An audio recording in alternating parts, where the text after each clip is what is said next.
Hello students, स्वागत है आपका फिजिक्स वाला पे। और मैं हूं अंशु मलिक, आपकी बायोलॉजी एजुकेटर। और आज हम लोग स्टार्ट करने वाले हैं हमारे शून्य बैच में एक और नया सेशन, जिसमें हम लोग प्लांट फिजियोलॉजी में नया चैप्टर स्टार्ट कर रहे हैं, प्लांट ग्रोथ एंड डेवलपमेंट, यानी पादप वृद्धि एवं परिवर्धन के बारे में आज बेटा हम लोग बात करने वाले हैं। ठीक है, हम कोशिश करेंगे हमारे इस सेशन में हम पूरे चैप्टर का एक साथ रिवीजन और उसकी तैयारी पूरी खत्म कर दें।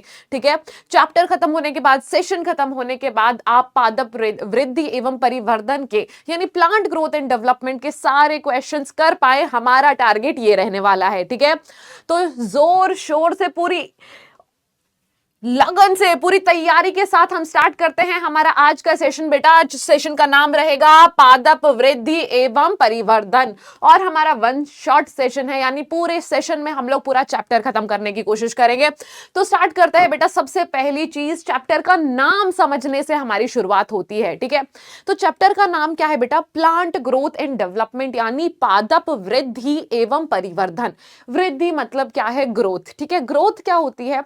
हम ग्रोथ को मेजर करने के लिए क्या देखते हैं बेटा? अगर कोई चीज जो है साइज में इंक्रीज कर रही है, उसको हम लोग ग्रोथ बोल देते हैं। सिंपल भाषा में हम यही बोलते हैं ना, वृद्धि हो रही है यानी उसकी मात्रा बढ़ रही है, उसका अमाउंट इंक्रीज कर रहा है, दैट इज ग्रोथ। ठीक है, अब देखो बेटा, जब लाइफ शुरू होती है, जितने भी आसपास हमारे पास रिप्रोड्यूसिंग ऑर्गेनिजम्स हैं, सेक्सुअली रिप्रोड्यूसिंग, पहली बात करते हैं, जितने भी सेक्सुअली रिप्रोड्यूसिंग यानी लैंगिक जनन करने वाले जीव हैं धरती पे, उनमें एक चीज बनती है बेटा, निषेचन के बाद उनमें होता है जाइगोट का फॉर्मेशन। ठीक है, तो यानी शुरुआत में बात करें कि लाइफ जो है वो शुरू कौन से पॉइंट से होती है? सभी लैंगिक जनन करने वाले जीवों में जो लाइफ है वो जाइगोट से शुरू होती है। निषेचन के बाद क्या बनता है? जाइगोट। फर्टिलाइजेशन के बाद क्या बनता है? जाइगोट। ठीक है, अब जाइगोट जब बन गया है बेटा, जाइगोट आगे जाके क्या करता है? आगे जाके ग्रोथ एंड डेवलपमेंट करता है, और उसी से हमारी लाइफ जो है स्टार्ट होती है।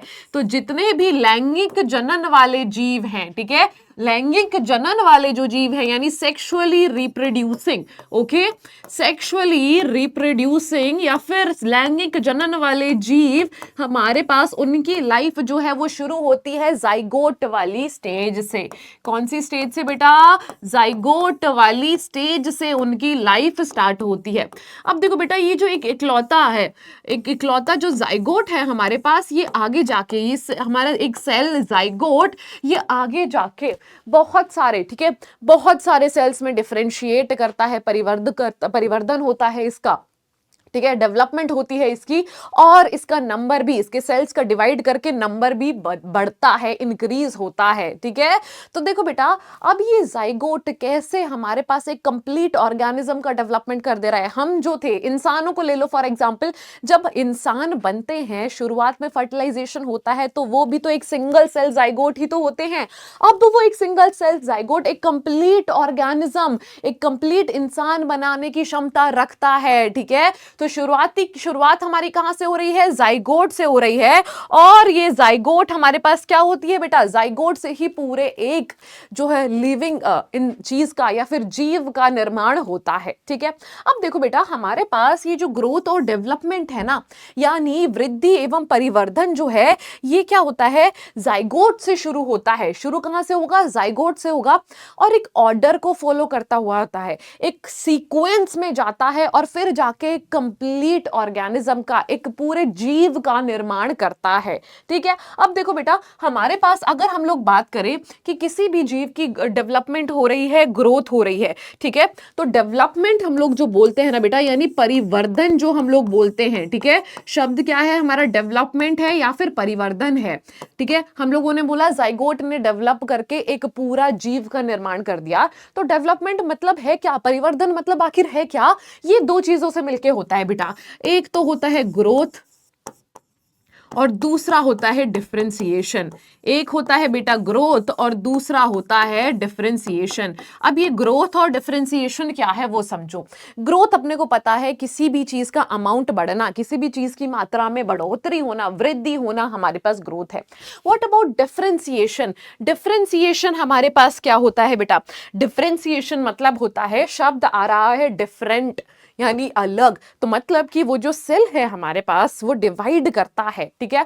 सेल जो है वो डिवाइड करके ऐसे सेल्स का निर्माण करता है, अलग अलग सेल्स का निर्माण करता है जो एक जीव को बनाने में योगदान देंगे। फॉर एग्जाम्पल सुनो, स्टार्टिंग में हमारे पास एक सेल होता है, उस सेल का नाम हम लोगों ने क्या दिया? फर्टिलाइजेशन करके एक सेल बन गया, सेल का नाम दे दिया हमने जाइगोट। अब ये जाइगोट हमारे शरीर में देखो दिमाग का निर्माण भी कर रहा है, स्टमक का निर्माण भी कर रहा है, हार्ट का और लंग्स का, सभी चीजों का निर्माण कर रहा है। अलग अलग सेल्स बना के हमारे पूरे इंसानी शरीर में ऑर्गन्स को बना दे रहा है ना। यही होता है डिफरेंशिएशन। कैसे? एक सेल से अनेक प्रकार के सेल्स बन के आ गए, डिफरेंट डिफरेंट सेल्स बन के आ गए जो अपना अपना रोल प्ले करते हैं, ठीक है। ओके, तो अपने पास पहली चीज क्या होती है बेटा? डेवलपमेंट। डेवलपमेंट दो चीजों से मिलकर बना है। कौन सी है वो दो चीजें? मैडम ने आपको बता दिया है कि वो दो चीजें हैं कि ग्रोथ होगी और डिफरेंशिएशन होगा। तो ऑर्गेनिज्म में हमें देखने को मिलेगा कि डेवलपमेंट हो चुकी है। Okay, clear. अब देखो बेटा, अब हम लोग पादपों की हिसाब से अगर अपन बात करें कि प्लांट्स में हमारे पास वृद्धि कैसे होगी और उस वृद्धि का मापन कैसे होता है उसको समझते हैं। तो पहली चीज बेटा, वृद्धि क्या है? वृद्धि है मात्रा में, ठीक है। ओके, वृद्धि क्या है? किसी भी चीज की मात्रा में बढ़ोतरी होना। अगर हम लोग पादपों की बात करें यानी प्लांट्स की बात करें, किसके बारे में हम लोग बात कर रहे हैं बेटा? हम लोग बात कर रहे हैं प्लांट्स के बारे में यानी पादपों में, ठीक है। तो पादपी भागों में या फिर उसके अंगों में हम लोग बोल सकते हैं, किसमें? पादपों के भागों में, ठीक है। पादपों के अंगों में या फिर भागों में, ओके, भागों या फिर अंगों में, ठीक है। पादपों के भागों या फिर अंगों में हमें अनुत्क्रमणीय, ठीक है, में अनुत्क्रमणीय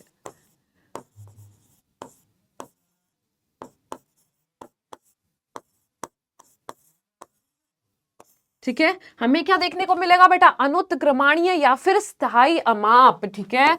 अनुत्क्रमणीय या फिर स्थायी अमाप, स्थायी अमाप का बढ़ना, ठीक है।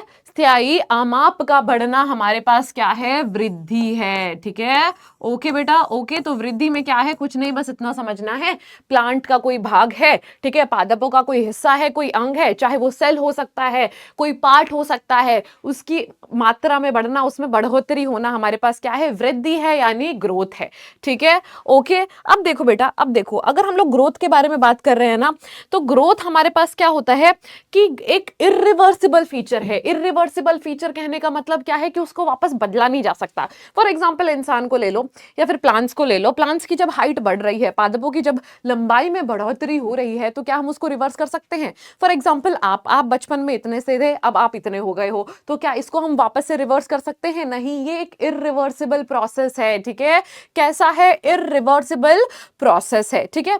अब देखो बेटा, अब ये जो वृद्धि हो रही है, वृद्धि का मापन हम लोग कैसे कर सकते हैं? ठीक है, वृद्धि का मापन कैसे कर सकते हैं? इसको हम लोग बोलते हैं आर्क ऑक्सेनोमीटर, ठीक है। क्या बोलते हैं? आर्क ऑक्सेनोमीटर। अब देखो बेटा, पहला एक तरीका ये हो सकता है कि हमने देखा कोशिका की संख्या बढ़ रही है। एग्जाम्पल के लिए ले लेते हैं बेटा मेज, ठीक है। मेज प्लांट में क्या होता है? ठीक है, 1 घंटे में मेज प्लांट में सेल्स डिवाइड करके लगभग 17,500 सेल्स का निर्माण कर लेते हैं, ठीक है। क्या कर लेते हैं? 17,500 सेल्स का निर्माण यानी फॉर्मेशन हमारे पास कर लेते हैं। आर्क ऑक्सेनोमीटर में हम लोगों ने देखा कि रूट एपिकल मेरिस्टम यानी मक्के के प्रारंभ शीर्ष में, ठीक है, ओके, रूट एपिकल मेरिस्टम में क्या हो रहा है? डिवीजन हो रहा है। और वो जो रूट एपिकल मेरिस्टम में डिवीजन हो रहा है यानी विभाजन हो रहा है, उससे हमको क्या मिलता है? 1 घंटे में लगभग 17,500 सेल मिलते हैं। ये जो संख्या बढ़ गई है, सेल्स की डिवाइड करके संख्या बढ़ गई है, इसी को बोलते हैं कोशिका की संख्या बढ़ना यानी सेल्स का अमाउंट इंक्रीज करना, ठीक है। क्लियर। आगे देखो बेटा, नेक्स्ट है लंबाई में वृद्धि। लंबाई में वृद्धि यानी हमारे पास क्या हो रहा है, किसी भी प्लांट की स्टेम में इंक्रीज आ रहा है, उसको हम लोग बोलते हैं लंबाई में वृद्धि हो रही है बेटा। ठीक है, तो हमारे पास नेक्स्ट पॉइंट क्या आएगा, नेक्स्ट पॉइंट आएगा कि हमारे पास जैसे कि मान के चलो, ठीक है, मान के चलो कि क्या हो रहा है, पॉलन ट्यूब, पॉलन ट्यूब लो, ठीक है, पराग नालिका हमारे पास क्या है बेटा, पराग नालिका हमारे पास पॉलन ट्यूब है। ठीक है, पॉलन ट्यूब की लंबाई में जो वृद्धि हो रही है, ठीक है, पॉलन ट्यूब की लेंथ क्या हो रही है, इंक्रीज हो रही है, वो भी क्या है हमारे पास एक ग्रोथ का, एक वृद्धि का मापने का एक तरीका है। फिर है क्षेत्रफल, मोटाई व भार में वृद्धि, यानी इस बारे में क्या हो रही है कि हमारे पास सरफेस एरिया, ठीक है, सरफेस एरिया में बढ़ोतरी हो रही है, गर्थ में बढ़ोतरी हो रही है, ये सब भी क्या है, एक वृद्धि को मापने का जरिया है। फिर है कोशिका का आकार, ठीक है, यानी आयतन बढ़ना। फॉर एग्जांपल यहां पे बात हो रही है वाटरमेलन के सेल की बेटा, किसके सेल की बात हो रही है, वाटरमेलन के सेल की बात हो रही है। तो जो वाटरमेलन का सेल है बेटा, वहां पे हमारे पास उसका जो साइज है लगभग अपने पास कितने गुना बढ़ सकता है, 9 लाख गुना। ठीक है, 9 लाख गुना अपना बढ़ सकता है, किसका, हमारे तरबूज के, वाटरमेलन के कोशिका का आकार। तो यानी वृद्धि को मापने का, ग्रोथ को मापने का तरीका अलग अलग हो सकता है। किसी के सेल में ग्रोथ आ रहा है, किसी के सेल में का नंबर बढ़ रहा है, ठीक है, अमाउंट इंक्रीज कर रहा है। वृद्धि क्या है, ग्रोथ क्या है, बढ़ोतरी है। किस तरीके की, या तो सेल का नंबर इंक्रीज हो सकता है, या सेल का साइज इंक्रीज कर सकता है, या फिर पॉलन ट्यूब, ठीक है, इन सब की आकार, इन सब में वृद्धि हो सकती है, इनकी लेंथ इंक्रीज हो सकती है, लंबाई बढ़ सकती है, या फिर हम देख सकते हैं बेटा साइज में, सरफेस एरिया में, या फिर गर्थ में वृद्धि हो रही है। ठीक है, तो ये सारी चीजें हैं हमारे पास जिनसे हम जान सकते हैं कि प्लांट में वृद्धि कैसे हो रही है। वृद्धि का मापन हम कर सकते हैं इन चीजों के हिसाब से। ठीक है, क्लियर है बेटा, क्लियर है। अब देखो बेटा, अब हम लोगों को क्या समझना है कि वाटर, ये तो हो गया हमारे पास ये, ठीक है, वृद्धि क्षेत्र यानी कौन, पीरियड ऑफ ग्रोथ, जिसको हम लोग क्या बोलते हैं, वृद्धि क्षेत्र बोलते हैं, या फिर पीरियड ऑफ ग्रोथ, या फिर रीजन ऑफ ग्रोथ हम लोग जो बोलते हैं। ठीक है, ये हमारे पास होता है बेटा 3 हिस्से होते हैं। कितने हिस्से होते हैं, हमें देखने को मिलेंगे हमारे पौधे में 3 हिस्से होते हैं, जिसमें से पहला हिस्सा हमारे पास क्या कहलाता है, एक बार रूट टिप बना लेते हैं। अगर आपने क्लास 11th में भी एक बार पढ़ा होगा बेटा, याद करो, ये हमारे पास रूट टिप हम लोग बना लेते हैं। ठीक है, अब देखो बेटा, सबसे पहले हिस्से के बारे में अगर हम लोग बात करें तो हमारे पास क्या होता है, सबसे नीचे वाला हिस्सा होता है एरिया ऑफ सेल डिवीजन। ये वाला जो एरिया है, this is the area of cell division बेटा, हमारे पास एरिया ऑफ सेल डिवीजन।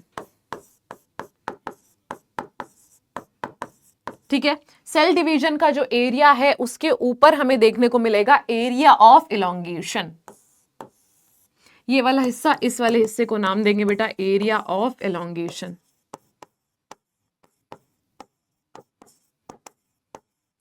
फिर ये वाला हिस्सा, इस वाले हिस्से को हम लोग नाम देते हैं बेटा एरिया ऑफ मैचुरेशन। ठीक है, इसको हम लोग क्या नाम देते हैं, एरिया ऑफ मैचुरेशन।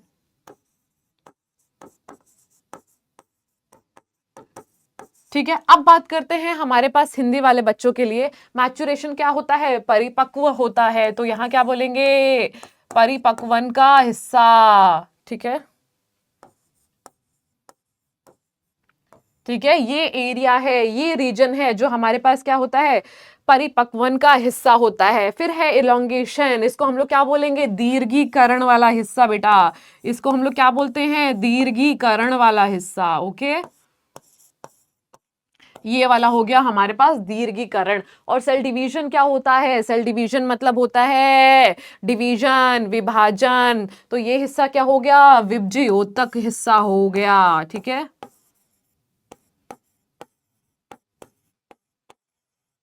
ठीक है, विभाजन वाला हिस्सा हो गया हमारे पास। ठीक है, क्या हो गया, विभाजन वाला हिस्सा हो गया। ठीक है, अब देखो बेटा हमारे पास क्या क्या मौजूद है। हमारे पास ये देखो, एरिया ऑफ सेल डिवीजन है, एरिया ऑफ एलोंगेशन है, और उसके साथ साथ मौजूद है हमारे पास एरिया ऑफ मैचुरेशन। जो एरिया ऑफ सेल डिवीजन है, नाम देखो बेटा, area of cell division. Cell division मतलब कि सेल जो है वो क्या कर रहा है, डिवाइड कर रहा है।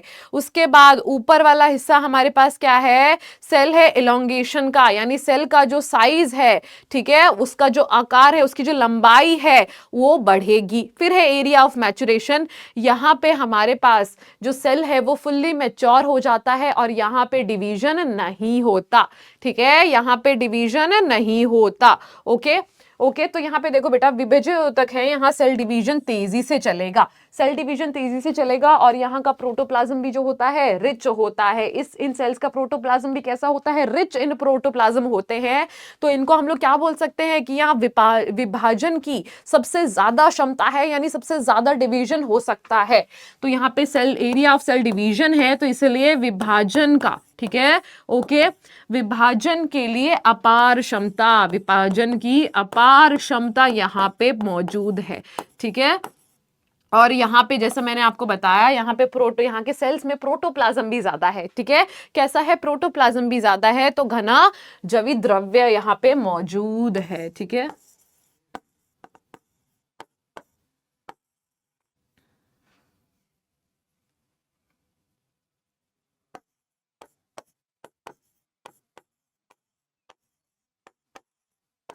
ठीक है, ये चीज हमारे पास क्या है बेटा, यहां देखने को मिलेगी। ठीक है, घना जीव द्रव्य भी यहाँ पे मौजूद है हमारे पास। ओके, क्लियर है बेटा, क्लियर है। ये चीज हो गई वो एरिया की जहां सेल डिवीजन होता है, यानी यहाँ के सेल्स जो है वो कंटिन्यूअसली डिवाइड करते रहेंगे, उनके पास विभाजन की क्षमता है, एंड दो cells are rich in protoplasm.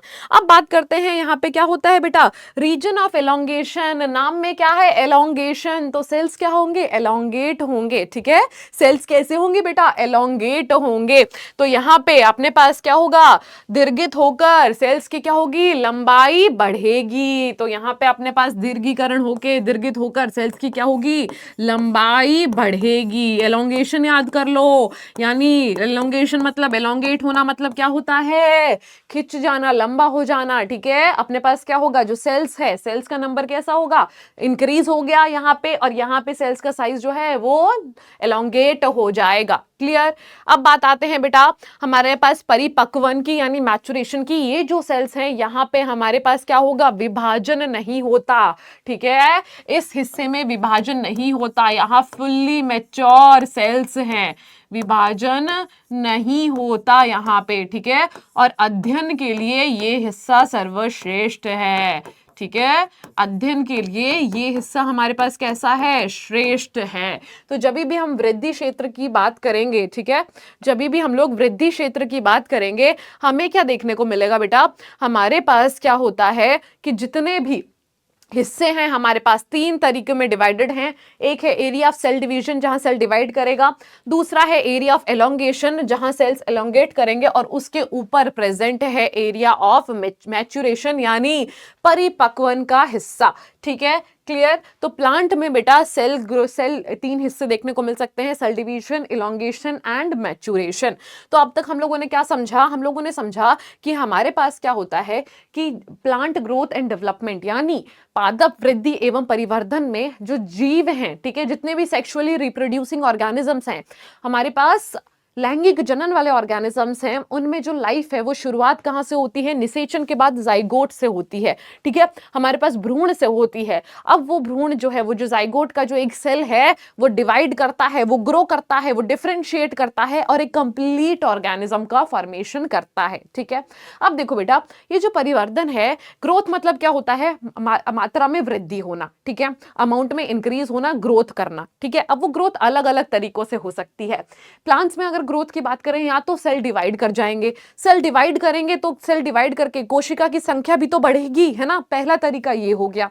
दूसरा कि जो लंबाई है, लंबाई में बढ़ोतरी हो रही है, फॉर एग्जांपल पराग नालिका, पॉलन ट्यूब हमारे पास उसकी लेंथ में इंक्रीज आता है। दूसरा तरीका हमारे पास ये हो सकता है कि हम सरफेस एरिया को नापें, ठीक है, कितना क्षेत्रफल है, कितनी मोटाई है, कितनी गर्थ है और कितना वेट है, उसकी वृद्धि को देखें, कितना भार में बढ़ोतरी हुई है, उसमें कितनी ग्रोथ हुई है उसको देखें। और तरीका क्या हो सकता है कि सेल का साइज, ठीक है, सेल का साइज यानी कोशिका का आकार कितना इंक्रीज कर रहा है प्लांट में, ये तरीके हो सकते हैं टू आइडेंटिफाई हमारे पास क्या क्या प्लांट में क्या क्या वृद्धि के मापन हो सकते हैं हमारे पास। अब देखो बेटा, अब ये वृद्धि है मतलब ग्रोथ है, आप बचपन से पढ़ते आ रहे हो, मात्रा में अमाउंट में वृद्धि होना, अब वो किसी भी तरीके से बढ़ सकती है, ठीक है। इसके सिवा आता है एक और टर्म परिवर्धन यानी डेवलपमेंट। अब डेवलपमेंट ना ओवरऑल बेटा दो शब्दों से, उसका ओवरऑल अगर हम लोग बात करें ना तो वो उसका जो सार है वो सिर्फ दो शब्दों में छुपा है, वो है ग्रोथ और डिफरेंशिएशन।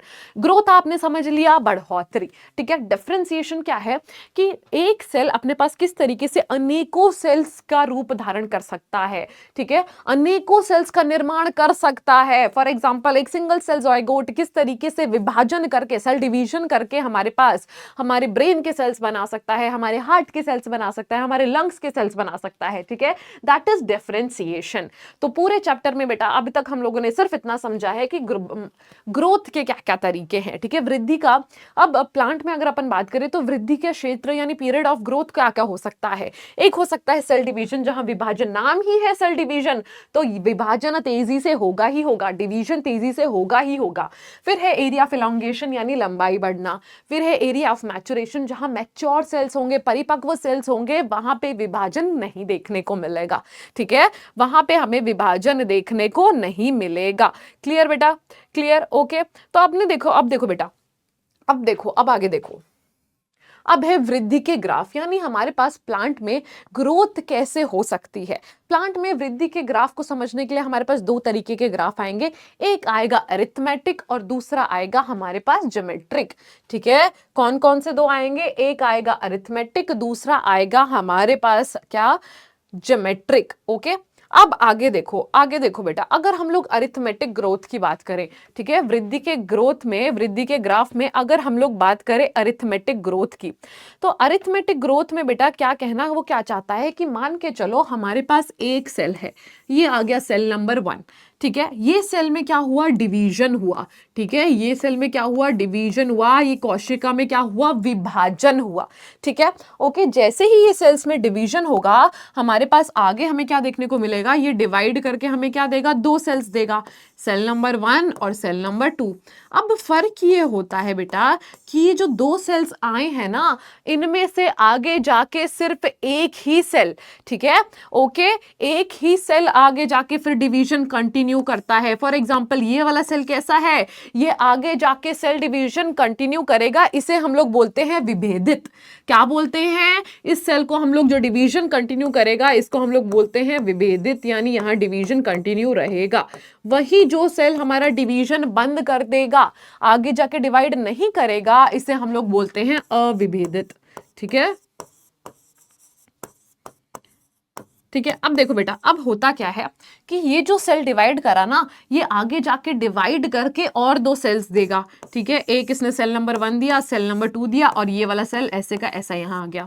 अब इसमें से भी बेटा सिर्फ एक ही सेल डिवाइड करेगा, बाकी नहीं डिवाइड करेंगे, ठीक है, बाकी क्या हो जाएंगे, मैच्योर हो जाएंगे, वो आगे जाके डिवाइड नहीं कर सकते, ठीक है। इसके बाद बेटा वापस से अब देखो, अब वापस से देखो कि हमारे पास क्या होगा, ये वाला सेल फिर डिवाइड करेगा और डिवाइड करके फिर दो नए सेल्स देगा, और ये दोनों वैसे के वैसे सेल्स हैं, ठीक है।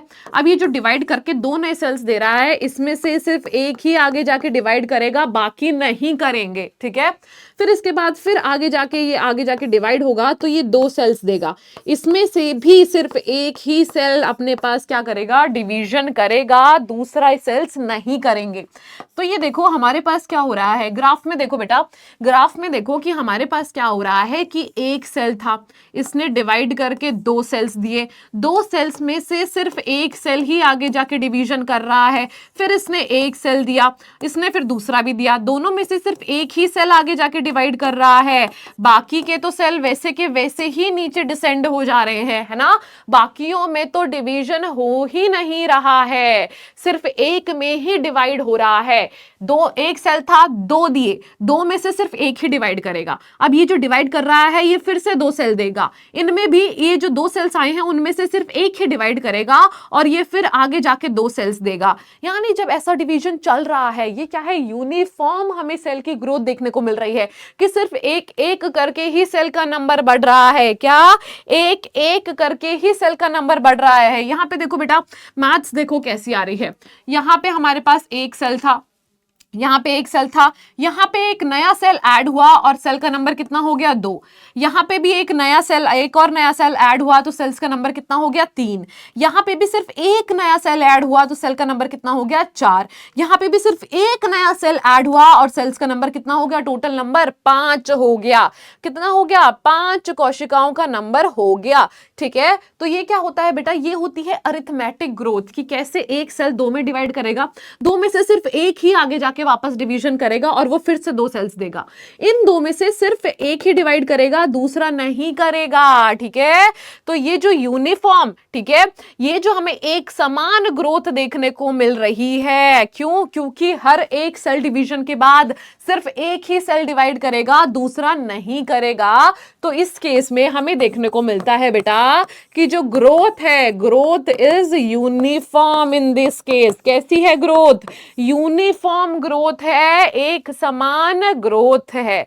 ठीक है, क्लियर। अब देखो बेटा, अगर आपसे सवाल पूछा जाए कि मुझे बताओ 10 सेल्स बनाने के लिए विभाजन कितनी बार करना पड़ेगा, सेल डिवीजन कितनी बार करना पड़ेगा, तो 10 सेल्स बनाने के लिए बेटा विभाजन की मात्रा होनी चाहिए 10-1, कितनी, 9। ठीक है, तब जाके हमें 10 सेल्स मिलने वाले हैं। अब कैसे बन सकता है, कि इसके लिए आप सिर्फ इतना लिखो कि n नंबर ऑफ, समझने के लिए ऐसा लिखो कि n कोशिकाएं बनाने के लिए, ठीक है, n कोशिका बनाने के लिए, n कोशिका बनाने हेतु, ठीक है, n कोशिका बनाने हेतु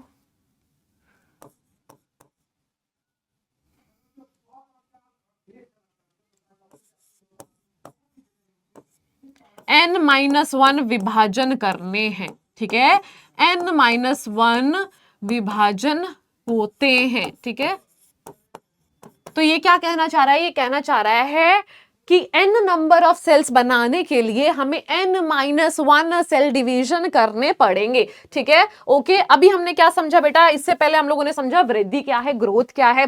अब ग्रोथ किसी भी तरीके से हो सकती है, या तो सेल का नंबर इंक्रीज करे, या सेल का साइज इंक्रीज करे, या प्लांट की लेंथ में, ठीक है, या प्लांट के सरफेस एरिया में इंक्रीज आए, या फिर उसके वेट में इंक्रीज आए, भार में बढ़ोतरी हो, भार में वृद्धि हो, या फिर उसके पराग नालिका, ठीक है, उसकी पराग नालिका की लेंथ में बढ़ोतरी हो। तो अलग अलग तरीके से हमारे पास ग्रोथ का मापन हो सकता है, वृद्धि का मापन हो सकता है।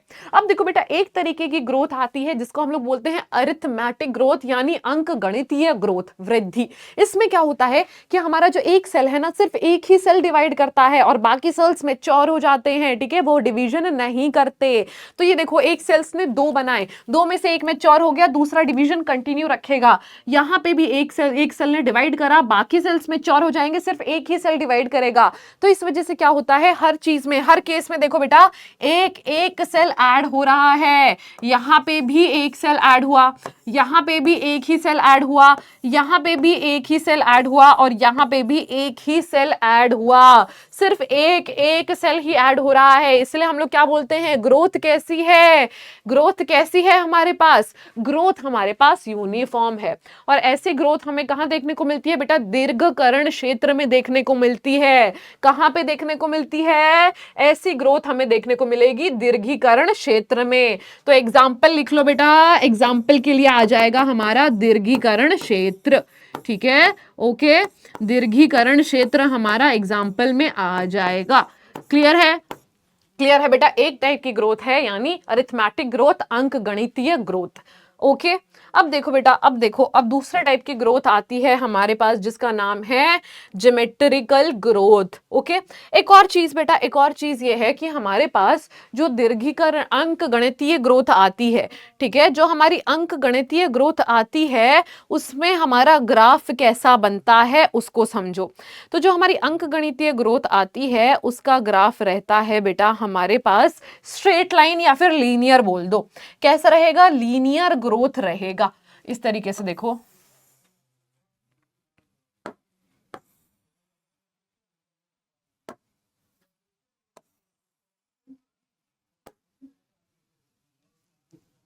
ओके। अब देखो बेटा, ग्राफ को ध्यान से देखो। अब ग्राफ को ध्यान से ये देखो कि हमारे पास ये वाला तो हिस्सा है टाइम का, कि कितने टाइम में, और ये वाला हिस्सा है एलोंगेशन का यानी दीर्घीकरण का। ठीक है, ये किसका है? दीर्घीकरण का हिस्सा है यानी एलोंगेशन का हिस्सा है।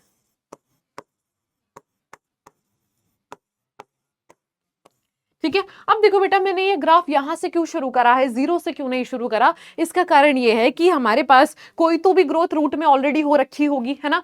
ऐसा तो नहीं है ना कि यहीं से शुरुआत है, कुछ तो हो रखी है, इसलिए मैंने उसे जीरो से शुरू नहीं करा। ठीक है, अब रीजन ऑफ एलोंगेशन जो है, जब तक वहां से स्टार्ट होगी हमारे पास अरिथमेटिक ग्रोथ, जब वहां से स्टार्ट होगी बेटा, कैसी है? यूनिफॉर्म ग्रोथ है, इसलिए ये जो ग्राफ है ना वो स्ट्रेट लाइन आया है। क्या है? यूनिफॉर्म ग्रोथ है, इसलिए ग्राफ जो है वो लीनियर आया है, स्ट्रेट लाइन हमारे पास बन के आया है। ठीक है, इसके लिए एक इक्वेशन हमारे पास एनसीईआरटी देती है। एनसीईआरटी क्या कहती है कि एल टी, एल टी क्या है? मतलब कि जो फाइनल टाइम है, ठीक है, जो फाइनल टाइम है उस दौरान कितनी लंबाई थी, और एल नॉट, एल नॉट क्या है कि शुरुआती दौर के दौरान जहां से शुरू हुई ग्रोथ, जहां से हमारा एरिथमेटिक ग्रोथ शुरू हुआ, एल नॉट यहाँ पे क्या है और एल टी यहाँ पे क्या है, कितना एलोंगेशन हुआ है। ठीक है, प्लस आर टी। ठीक है, क्या है? Plus R T. ये इक्वेशन हमारे पास एनसीईआरटी देती है, जिसमें से एल नॉट हमारे पास क्या है बेटा? एल नॉट हमारे पास है कि शुरुआती में, ठीक है, शुरुआती दर में एल टी क्या है? फाइनल वाली है, एल नॉट क्या है? इनिशियल वाली है, और टी, टी क्या है? हम लोग किसी भी चीज का टी हमारे पास, आर टी क्या है? आर टी क्या है हमारे पास? क्या है? टाइम है। ठीक है, एक हमारे पास कांस्टेंट है, ठीक है, रिलेटिव ग्रोथ है, ठीक है, ग्रोथ रेट बताने के लिए हमारे पास है। ठीक है, अब देखो बेटा, इसको हम लोग ग्राफ को हम लोग क्या बोलते हैं कि लीनियर आया है। कैसा आया है? लीनियर आया है। तो अरिथमेटिक ग्रोथ में हमारे पास ग्राफ कैसा आएगा बेटा? लीनियर ग्रोथ हमें देखने को मिलेगा। ठीक है, आगे चले, आगे चले। अब दूसरे टाइप की ग्रोथ आती है बेटा, जिसका मतलब है हमारे पास ज्योमेट्रिक ग्रोथ, जिसका मतलब क्या है? ज्योमेट्रिक ग्रोथ हमारे पास जिसका मतलब है। अब ज्योमेट्रिक ग्रोथ में क्या होता है उसको समझो। ज्योमेट्रिक ग्रोथ में ये होता है बेटा कि मान के चलो हमारे पास एक सेल है, ठीक है, ये सेल ने क्या करा? डिवाइड करके दो सेल्स बनाए। ठीक है, अब ये दोनों के दोनों सेल्स जो है ना बेटा, ये आगे जाके फिर डिवीजन करेंगे। ये वाले भी दो सेल्स देगा और ये वाले भी दो सेल्स देगा। कोई भी सेल जो है रुकता नहीं है, सभी विभाजन सेल डिवीजन करते रहते हैं इस तरीके से, इस तरीके से। ओके, इस तरीके से हमारा सेल्स का जो है वो डिवीजन चालू रहता है। ये अब चार सेल्स आगे जाके फिर डिवाइड करेंगे। ठीक है, अब ये चार सेल्स आगे जाके डिवाइड करेंगे। अब जो रिजल्टेंट सेल आया ये भी आगे जाके फिर दोबारा आगे डिवाइड करता रहेगा। क्लियर है बेटा? क्लियर है? इस टाइप के विभाजन को, इस टाइप की ग्रोथ रेट को, सेल डिवीजन को, वृद्धि को, ग्रोथ को हम लोग बोलते हैं ज्योमेट्रिक ग्रोथ यानी ज्यामितीय ग्रोथ। ओके, ये ग्रोथ कैसी है? ज्योमेट्रिक ग्रोथ हो रही है। ठीक है, इसको ध्यान से देखो बेटा। इस ग्रोथ में हमारे पास क्या हुआ? शुरुआत में हमारे पास एक सेल था, ठीक है, शुरुआत में हमारे पास एक सेल था, उससे हमें दो सेल्स मिले, दो से हमें चार मिले, चार से हमें कितने मिले? 8 सेल मिले। ओके, ठीक है, तो यानी यानी हमारे पास पिछला जो अरिथमेटिक ग्रोथ था, अरिथमेटिक ग्रोथ में क्या हो रहा था, एक सेल जब डिवाइड करके दो सेल्स दे रहा था, उसमें सिर्फ एक ही सेल जो है आगे जाके डिवाइड करेगा, दूसरा नहीं करेगा। लेकिन ज्योमेट्रिक ग्रोथ में क्या होगा, एक ने डिवाइड करके दो दिया, अब ये दोनों ही डिवाइड करेंगे और फिर आगे जाके चार सेल्स का निर्माण करेंगे। ये हमारे पास होता है बेटा, जिसको हम लोग बोलते हैं ज्योमेट्रिक और अरिथमेटिक ग्रोथ। ठीक है, क्लियर है बेटा, क्लियर है। अब देखो इस ग्राफ में क्या होता है, इस ग्राफ ऐसे अगर हम लोग ज्योमेट्रिक ग्रोथ का ग्राफ बनाए ना, तो ये देखो सिग्मोइड कर्व आ रहा है। कैसा कर्व आ रहा है बेटा, सिग्मोइड कर्व आ रहा है। ठीक है, यहां पे अपन मेंशन कर लेते हैं, कर्व हमारा कैसा है, सिग्मोइड है।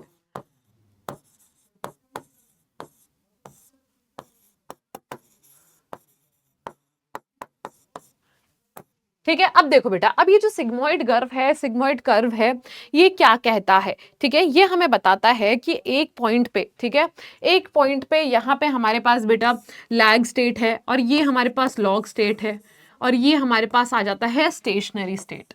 क्या आ जाता है, स्टेशनरी स्टेट हमारे पास आ जाता है। ठीक है, अब देखो, अब ये क्या होता है, जब भी हमारे पास कोई भी प्लांट पार्ट का हिस्सा है, ठीक है, कोई भी हमारे पास प्लांट पार्ट का हिस्सा है, तो यानी जैसे कि हम लोग बोल रहे हैं कि यहाँ पे अभी तक वो शांत है, कुछ दिक्कत नहीं है, यहाँ पे हम लोगों ने उसको न्यूट्रिशन प्रोवाइड करना स्टार्ट करा, तो वो पूरा रिसोर्सेस का इस्तेमाल करके मैक्सिमम ग्रोथ दिखाएगा, और एक पॉइंट ऐसा आएगा जब वो मैक्सिमम ग्रोथ दिखा चुका होगा। ठीक है, एक पॉइंट ऐसा आएगा जब वो मैक्सिमम ग्रोथ दिखा चुका होगा, इसके बाद वो फिर और फर्दर ग्रोथ नहीं दिखा पाएगा, उसको हम लोग बोलते हैं अप्रगामी अवस्था, यानी स्टेशनरी फेज। ओके, जिसको हम लोग क्या बोलते हैं, स्टेशनरी फेज बोलते हैं। क्लियर है बेटा, मैक्सिमम, ठीक है, चरघाता की, ठीक है, मैक्सिमम ग्रोथ हमें कौन से लॉग फेज में देखने को मिलेगी। ठीक है, यहाँ पे देखो वो शांत था, कोई दिक्कत नहीं है, यहाँ पे हमने उसको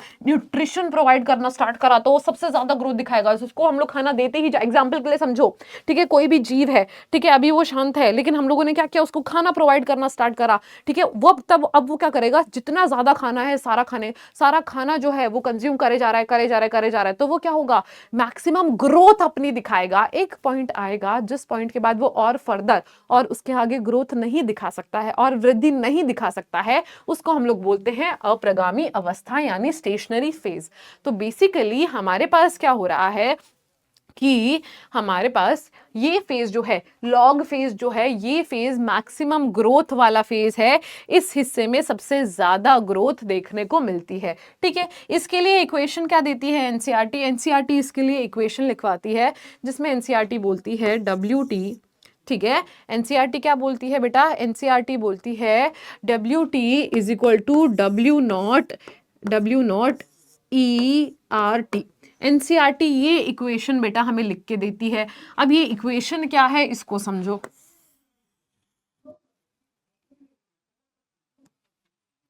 ठीक है, ये इक्वेशन से एनसीईआरटी क्या कहना चाहती है कि ये जो WT है हमारा, ये हमारा वेट है। ठीक है, फाइनल वेट है, फाइनल वेट बोल लो या फिर अंतिम भार बोल लो। ठीक है, अंतिम भार बोल लो यानी फाइनल वेट बोलो। और जो W वेट है वो क्या है, प्राथमिक भार है, यानी शुरुआत में, प्रारंभ में कितना भार था। ठीक है, प्राथमिक भार कितना था, यानी इनिशियल वेट कितना था। और ERT क्या है हमारा, ERT हमारा कांस्टेंट है, जिसको बोलते हैं लघु गुणांक का आधार। ठीक है, जिसको हम लोग क्या बोलते हैं, लघु गुणांक का आधार बेटा। ओके, गुणांक का आधार। तो बेसिकली हमारे पास क्या है, एनसीईआरटी ने बोला दो तरीके की ग्रोथ होती है। दो तरीके की ग्रोथ कौन कौन सी होती है, वृद्धि कौन कौन सी, अरिथमेटिक, ज्योमेट्रिक।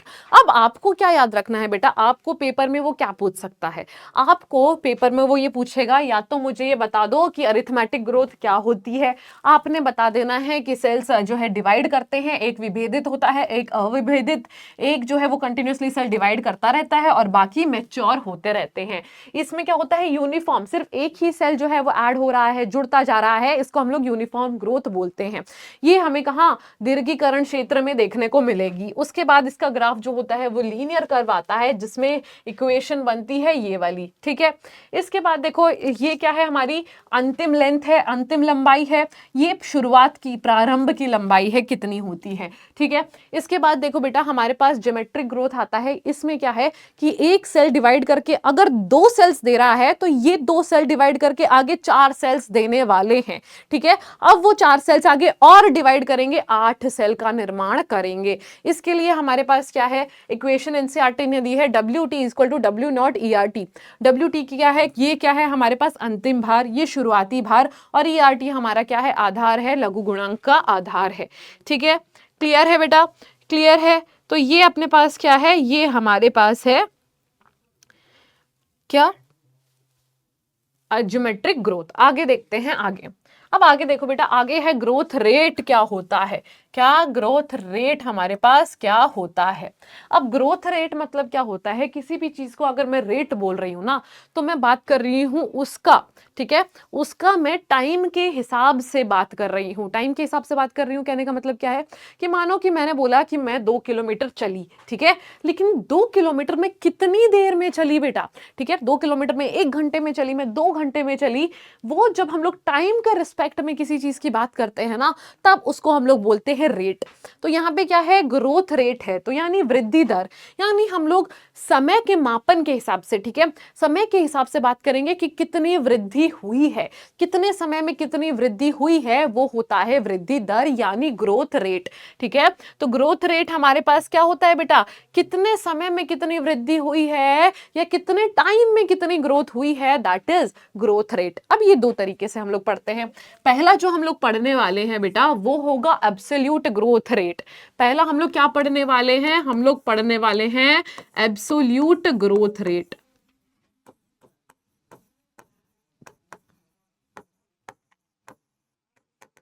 और दूसरा जो है हम पढ़ने वाले हैं एब्सोल्यूट ग्रोथ रेट के बाद हम पढ़ने वाले हैं रिलेटिव ग्रोथ रेट।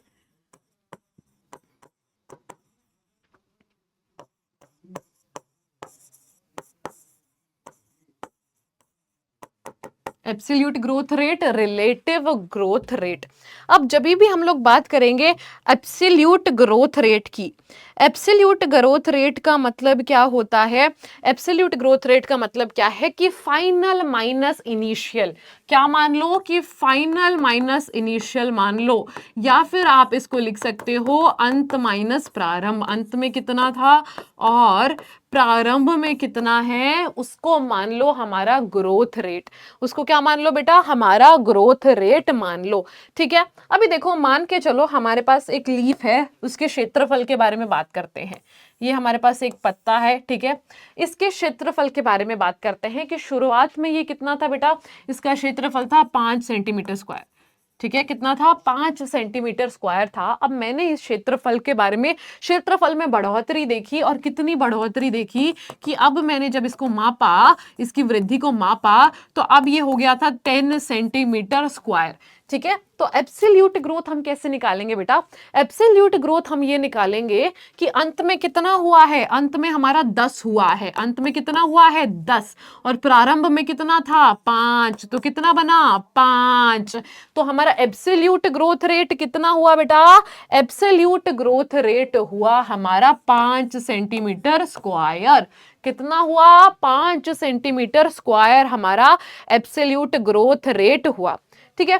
इसी के साथ एक और एग्जांपल ले लेते हैं। एक और एग्जांपल में क्या है कि हमारे पास मान के चलो एक और पत्ता है, ठीक है, ये आ गया हमारे पास एक पत्ता, जिसका क्षेत्रफल कितना है बेटा, इसका शुरुआती क्षेत्रफल जो है वो 50 सेंटीमीटर स्क्वायर है।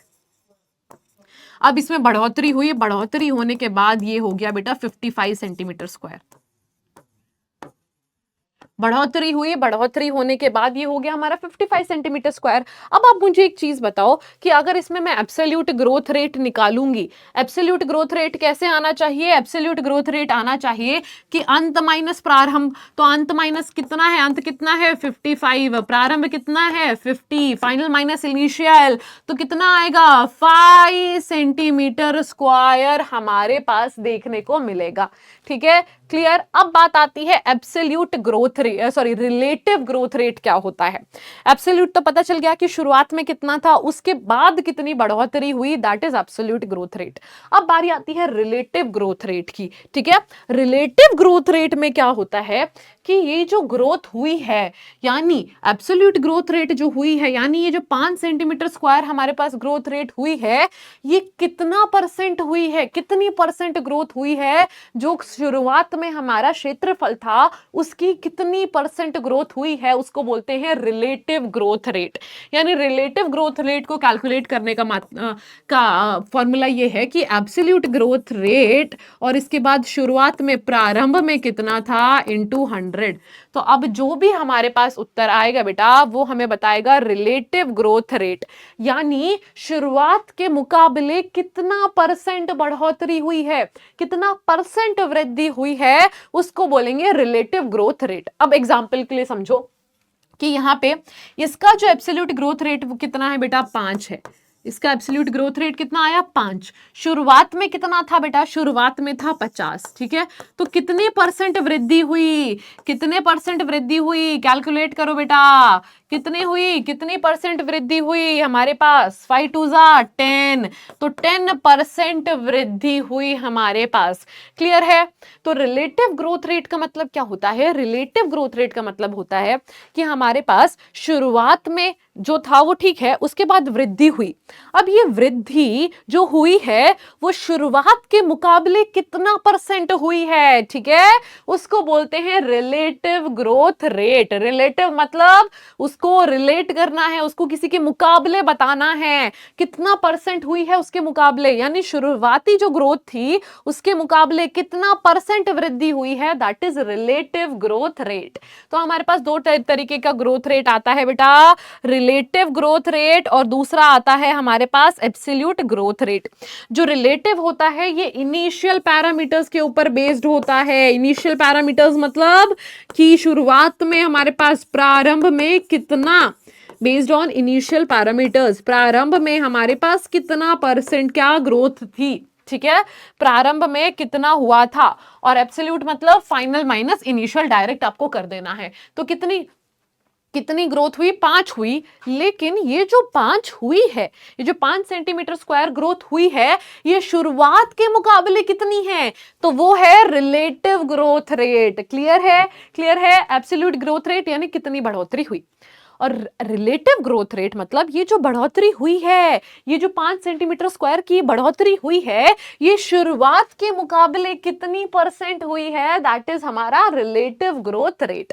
ठीक है, तो ग्रोथ रेट को कैलकुलेट करने के हमारे दो तरीके हो सकते हैं बेटा, या तो एब्सोल्यूट या रिलेटिव। रिलेटिव मतलब हम उसको कंपेयर करेंगे कि पहले कितनी थी उससे, ठीक है, और एब्सोल्यूट मतलब क्या होता है, कितनी हुई है ये बता दो। अगर आपके पास 10 टॉफीज है और उसके बाद उसमें मैंने 5 और ऐड कर दी, ठीक है, अब मेरे को बताओ, आप मेरे को ये बताओ कि कितनी आपके पास ज्यादा हुई, तो आपके पास 5 ही तो ज्यादा हुई है ना।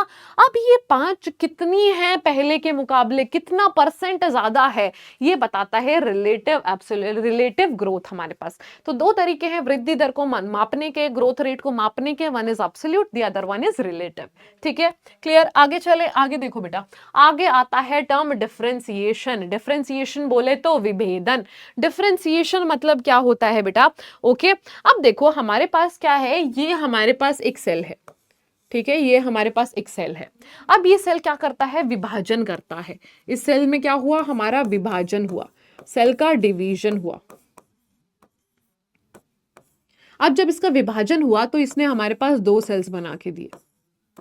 सेल डिवीजन हुआ, सेल डिवीजन होके इसने हमारे पास क्या करके दिया बेटा, 2 सेल्स बना के दिए। ठीक है, अब देखो बेटा, अपने पास ये जो 2 सेल्स बना के आए हैं ना, ये हमारे पास परमानेंट सेल्स हो जाएंगे। कैसे सेल्स हो जाएंगे, परमानेंट सेल्स हो जाएंगे। यानी अब ये आगे जाके डिवीजन नहीं करेंगे। क्या करेंगे बेटा, अब ये आगे जाके डिवीजन नहीं करेंगे। ठीक है, ओके, इसको बोलते हैं क्या, डिफरेंशिएट कर जाना, विभेदन कर जाना। मतलब क्या है कि ये विभाजन की क्षमता को खो देंगे।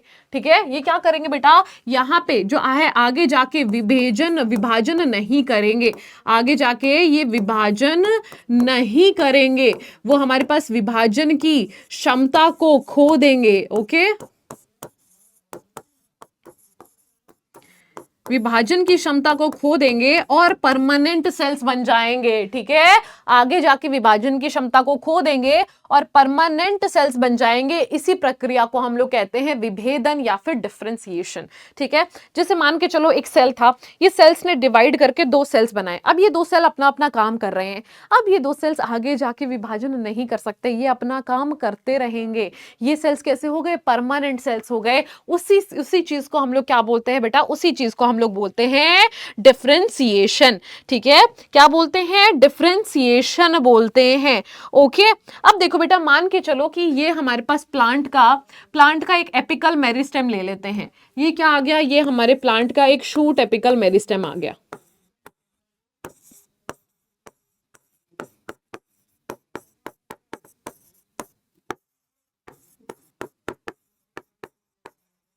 ठीक है, ये क्या आ गया, शूट एपिकल मेरिस्टेम आ गया।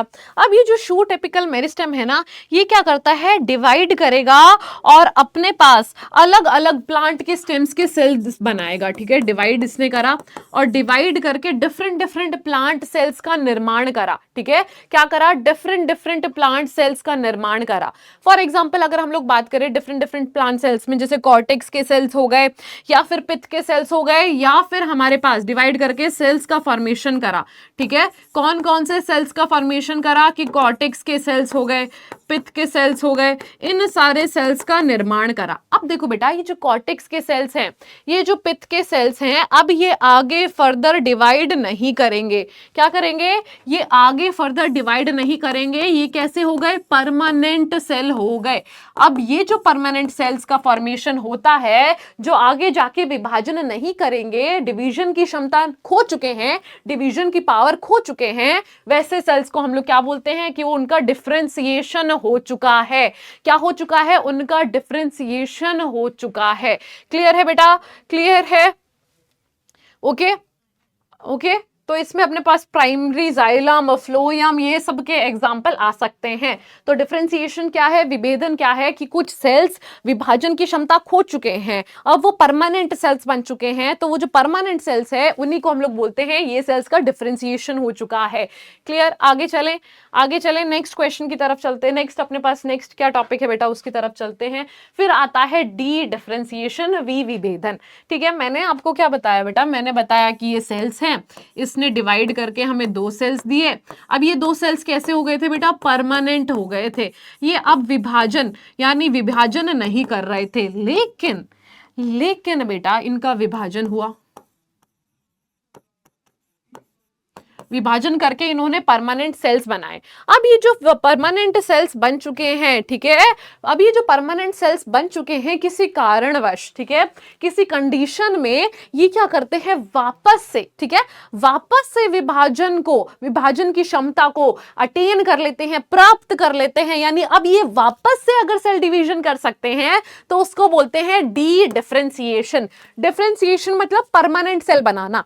ठीक है, अब डी डिफरेंशिएशन मतलब क्या होता है, कि वो जो प्रोसेस हो गया था उसको वापस से डिवीजन में लेके आना। ठीक है, क्लियर। अब ये जो है परमानेंट सेल, ये पुनः, ठीक है, पुनः विभाजन की क्षमता को प्राप्त कर लेते हैं, पुनः विभाजन की क्षमता को प्राप्त कर लेते हैं।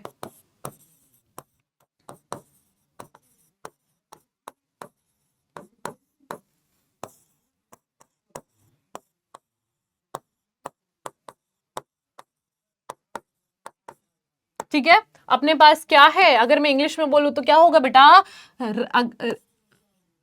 Regains the power of cell division.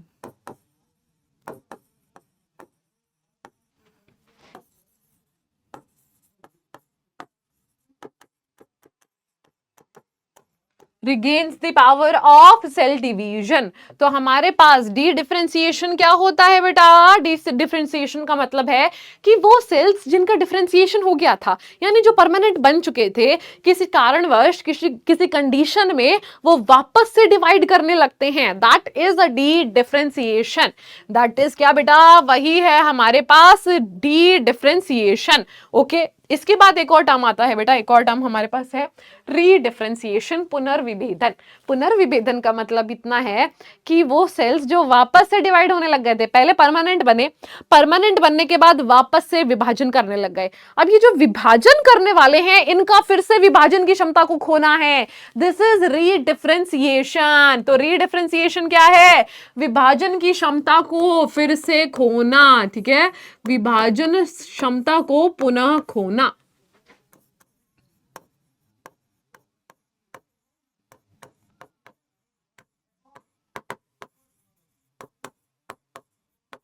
विभाजन की क्षमता को वो क्या कर रहा है बेटा?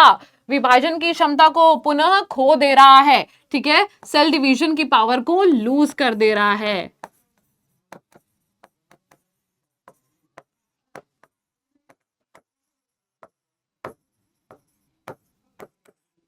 ठीक है, अब ये समझो, अब ये समझो, अब ये समझो, सेल है, सेल ने क्या करा? डिवाइड करा, ठीक है, डिवाइड करके उसने क्या करा? परमानेंट सेल्स बनाए।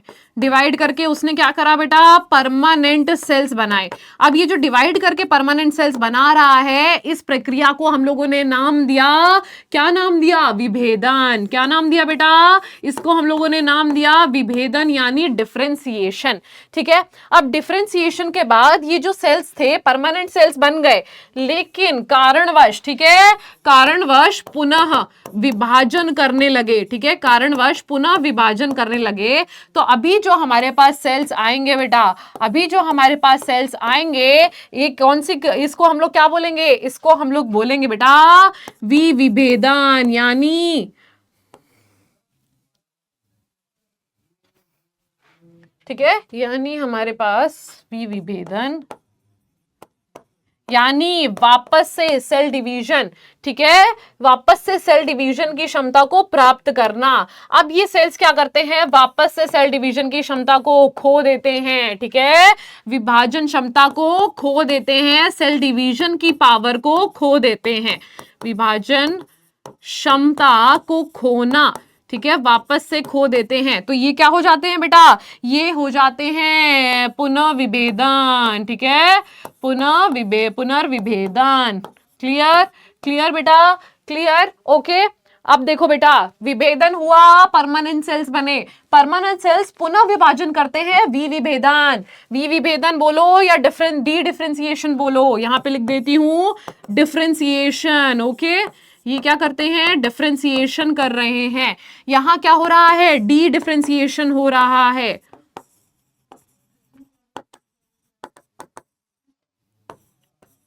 ठीक है, सेल्स डिवाइड कर रहे हैं, ठीक है, वापस से सेल डिवीजन की पावर आ गई है, तो वो क्या कहते हैं? विभेदन। अब सेल डिवीजन की पावर को वापस से खो दिया, ठीक है, अब होता है पुनर्विभेदन, यानी रीडिफरेंशिएशन। रीडिफरेंशिएशन, डिफरेंशिएशन शब्द का यानी विभेदन शब्द का मतलब है बेटा परमानेंट सेल्स को बनाना, ऐसे सेल्स जो विभाजन ना करें, ठीक है, ये हो गया डिफरेंशिएशन यानी विभेदन। अब अगर डिफरेंशिएशन खो जाए, ठीक है, डिफरेंशिएशन खो जाए यानी सेल्स वापस से डिवाइड करने लगे, तो विभेदन यानी डी डिफरेंशिएशन। लेकिन सेल्स ने डिवीजन फिर से रोक दिया, तो इसको बोलेंगे पुनर्विभेदन यानी रीडिफरेंशिएशन। क्लियर है? तीनों टर्म्स क्लियर है बेटा? तीनों टर्म्स क्लियर है? ओके, ओके बेटा, ओके, क्लियर बेटा? क्लियर? आगे चले, आगे चले। नेक्स्ट देखो, next D differentiation, D differentiation हो गया। अब बात करते हैं, डी डिफरेंशिएशन हो गया, अब बात करते हैं डेवलपमेंट के बारे में। किसके बारे में बात करेंगे? अब बात करेंगे बेटा डेवलपमेंट के बारे में, यानी पुनर्विभेदन। पुनर्विभेदन क्या होता है हमारा? पुनर्विभेदन है हमारा डेवलपमेंट, ठीक है, ग्रोथ के बारे में हमने बहुत बात कर ली। ग्रोथ के बारे में हमने अब तक क्या बात करी बेटा? ग्रोथ के बारे में हमने बात करी कि ग्रोथ क्या है? ग्रोथ है वृद्धि। ग्रोथ कैसी है बेटा? वृद्धि है। अब वृद्धि को मापन के बहुत सारे तरीके हो सकते हैं। एक हो सकता है अरिथमेटिक ग्रोथ, ठीक है, यानी अंक गणितीय वृद्धि, और दूसरा हो सकता है ज्योमेट्रिक ग्रोथ। इसके बाद हम लोगों ने वृद्धि दर को मापने का तरीका देखा, ग्रोथ रेट को देखा कि एब्सोल्यूट ग्रोथ रेट या फिर रिलेटिव ग्रोथ रेट। फिर हम लोगों ने देखा डी डिफरेंशिएशन क्या है, डी डिफरेंशिएशन क्या है, और री डिफरेंशिएशन क्या है। अभी हम लोग बात कर रहे हैं परिवर्धन के बारे में, यानी डेवलपमेंट के बारे में। किसके बारे में बात कर रहे हैं बेटा? अभी हम लोग बात कर रहे हैं डेवलपमेंट के बारे में। क्लियर है? क्लियर है? अब देखो बेटा डेवलपमेंट में क्या होता है। अभी मान के चलो कि हमारे पास सेल डिवीजन वाला जो हिस्सा है, सेल डिवीजन वाला हिस्सा क्या करेगा? सेल्स को डिवाइड करेगा, ठीक है, उस हिस्से का नाम है विभज्योतक। ठीक है, इस हिस्से का काम क्या है? इस हिस्से का काम है सेल्स को डिवाइड करना। ठीक है, क्या करना? Region of cell division, okay, area of cell division. यहाँ पे क्या हो गए? सेल्स हमारे डिवाइड करेंगे, ठीक है, विभाजन क्षेत्र है, यहाँ पे सेल डिवीजन होगा। अब जब विभज्योतक में सेल्स डिवाइड होंगे तो उसमें क्या होगी? उनके प्लाज्मेटिक ग्रोथ होगी। कैसी होगी? प्लाज्मेटिक ग्रोथ होगी, उनके प्लाज्मा में भी वृद्धि होगी। ओके, प्लाज्मेटिक वृद्धि हमें देखने को मिलेगी, प्लाज्मेटिक वृद्धि हो गई। ओके, अब उनके प्रोटोप्लाज्म में ग्रोथ हो गई। अब प्रोटोप्लाज्म में ग्रोथ हो गई तो अब क्या होगा बेटा? यहाँ पे होगा एलोंगेशन। एलोंगेशन को हम लोग क्या बोलते हैं? दीर्घीकरण बोलते हैं। तो यहाँ पे अब क्या होगा? एलोंगेशन होगा। इसको हम लोग क्या नाम दे देते हैं? एरिया ऑफ एलोंगेशन, यानी दीर्घीकरण का क्षेत्र। एलोंगेशन हो गया, सेल डिवीजन हो गया, सेल डिवाइड कर गए, अब सेल एलोंगेट करेंगे। अब सेल्स के मैच्योर होने की बारी है, ठीक है, दीर्घीकरण करेंगे, उसके बाद इनका प्रसार होगा। ओके, अब ये परिपक्व होंगे, यानी अब क्या होंगे बेटा? मैच्योर सेल्स होंगे। अभी कैसे होंगे? इनका परिपक्वन होगा। ये सेल्स कैसे बनेंगे? मैच्योर सेल्स बनेंगे। कैसा सेल्स हो जाएगा? ये परिपक्वन सेल हो जाएगा, यानी मैच्योर सेल हमारा हो जाएगा। ठीक है, एरिया ऑफ मैच्योरेशन में हमारा सेल कैसा होगा? मैच्योर हो जाएगा। आगे जाके वो सेल डिवीजन नहीं कर पाएगा। ठीक है, अब वो कोई और सेल डिवीजन नहीं करेगा। इसके बाद अपने पास क्या होता है? उसकी नॉर्मल लाइफ, जीर्णता चलती है, और अंत में क्या होती है? मृत्यु हो जाती है। अंत में क्या होती है? मृत्यु हो जाती है। इस तरीके से हमारा जो सेल है, इस तरीके से जो हमारा सेल है, सेल का जो काम है वो चलता है। क्लियर? क्लियर बेटा? क्लियर? तो देखो विभज्योतक है, होता है एरिया ऑफ सेल डिवीजन, यहाँ सेल डिवाइड करेगा, उसके प्रोटोप्लाज्म में वृद्धि होगी, फिर उसका एरिया में एलोंगेशन होगा, उसके सेल्स में एलोंगेशन होगा, उसका प्रसार होगा। ठीक है, प्रसार नहीं, प्रसार होगा। ठीक है, उसके बाद वो सेल मैच्योर हो जाएगा, आगे फर्दर डिवाइड नहीं करेगा, फिर वो अपना लाइफ स्पैन करके उसकी मृत्यु हो जाएगी। तो ये एक कंप्लीट साइकिल जो है वो हमारा चलता है। कहाँ पे चलता है बेटा? पौधों के अंदर हमारा चलता है। ठीक है, ओके, क्लियर? क्लियर बेटा? क्लियर? ओके, आगे चले, आगे चले बेटा, आगे। अब देखो बेटा, ये जो हमारे पास पादपों में वृद्धि हो रही है, ठीक है, पादपों में वृद्धि हो रही है, प्लांट में ग्रोथ हो रही है, इसको ठीक है, इसको संभालने के लिए हमारे पास आते हैं कुछ फाइटो हार्मोन्स, यानी जिनको हम लोग बोलते हैं प्लांट ग्रोथ रेगुलेटर्स। ठीक है, प्लांट ग्रोथ रेगुलेटर्स हर चीज के लिए रिस्पॉन्सिबल होते हैं। प्लांट्स में प्लांट में सीड नंबर इंक्रीज कर रहा है, प्लांट की ग्रोथ हो रही है, प्लांट की मृत्यु हो रही है, ठीक है, और प्लांट की लंबाई बढ़ रही है। ये सारी चीजें, बहुत सारी चीजें जो है हमारे पास कौन संभालते हैं? प्लांट ग्रोथ रेगुलेटर्स संभालते हैं बेटा। कौन संभालते हैं? प्लांट ग्रोथ रेगुलेटर्स संभालते हैं। अब ये प्लांट ग्रोथ रेगुलेटर्स का काम एक्चुअली क्या होता है वो सुनो। अब प्लांट ग्रोथ रेगुलेटर्स ना दो तरीके के हो सकते हैं, एक होते हैं प्रमोटर, दूसरे होते हैं इनहिबिटर। जहां पे भी आपको प्रमोटर शब्द दिख जाए मतलब वो बढ़ावा देगा, और जहां पे भी आपको इनहिबिटर शब्द दिख जाए मतलब वो रुकावट लाएगा। क्लियर है? अब देखो बेटा, ये देखो, प्रमोटर का काम क्या है कि वो कोशिका के विभाजन को प्रेरित करेगा, और इनहिबिटर का काम क्या है? उसको रोकेगा। ठीक है, ओके। अब देखो बेटा, अब देखो,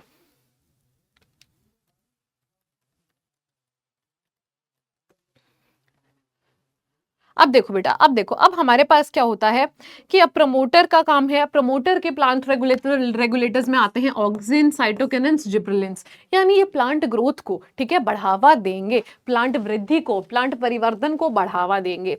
और इनिबिटर क्या है उनमें, एब्सिसिक एसिड, इथाइलिन, ये क्या करेंगे, ये क्या करेंगे, ये उनकी ग्रोथ को रोकने का काम करेंगे, ठीक है, ओके, ये उनकी ग्रोथ को रोकने का काम करेंगे। वेरएज जो इथाइलिन है ना बेटा, इथाइलिन दोनों तरीके से काम कर सकता है, वो प्रेरक भी हो सकता है और वो संतमक भी हो सकता है, ठीक है, प्रेरक भी हो सकता है और संदमक भी हो सकता है। ओके, क्लियर है बेटा। अभी देखो, abscisic acid inhibitor, promoter, auxin, cytokinin and gibberellin. तो शुरू करेंगे हमारे पास पहले हार्मोन के साथ, ठीक है, शुरू करेंगे हमारे पहले हार्मोन के साथ जिसका नाम है हमारे पास ऑक्सिन। ऑक्सिन शुरू करने से पहले एक बार समझ लेते हैं कौन सा हार्मोन कौन से पदार्थ से आया है, ठीक है, कौन सा हार्मोन हमारे कौन से पदार्थ से आया है, एक बार वो समझ लेते हैं।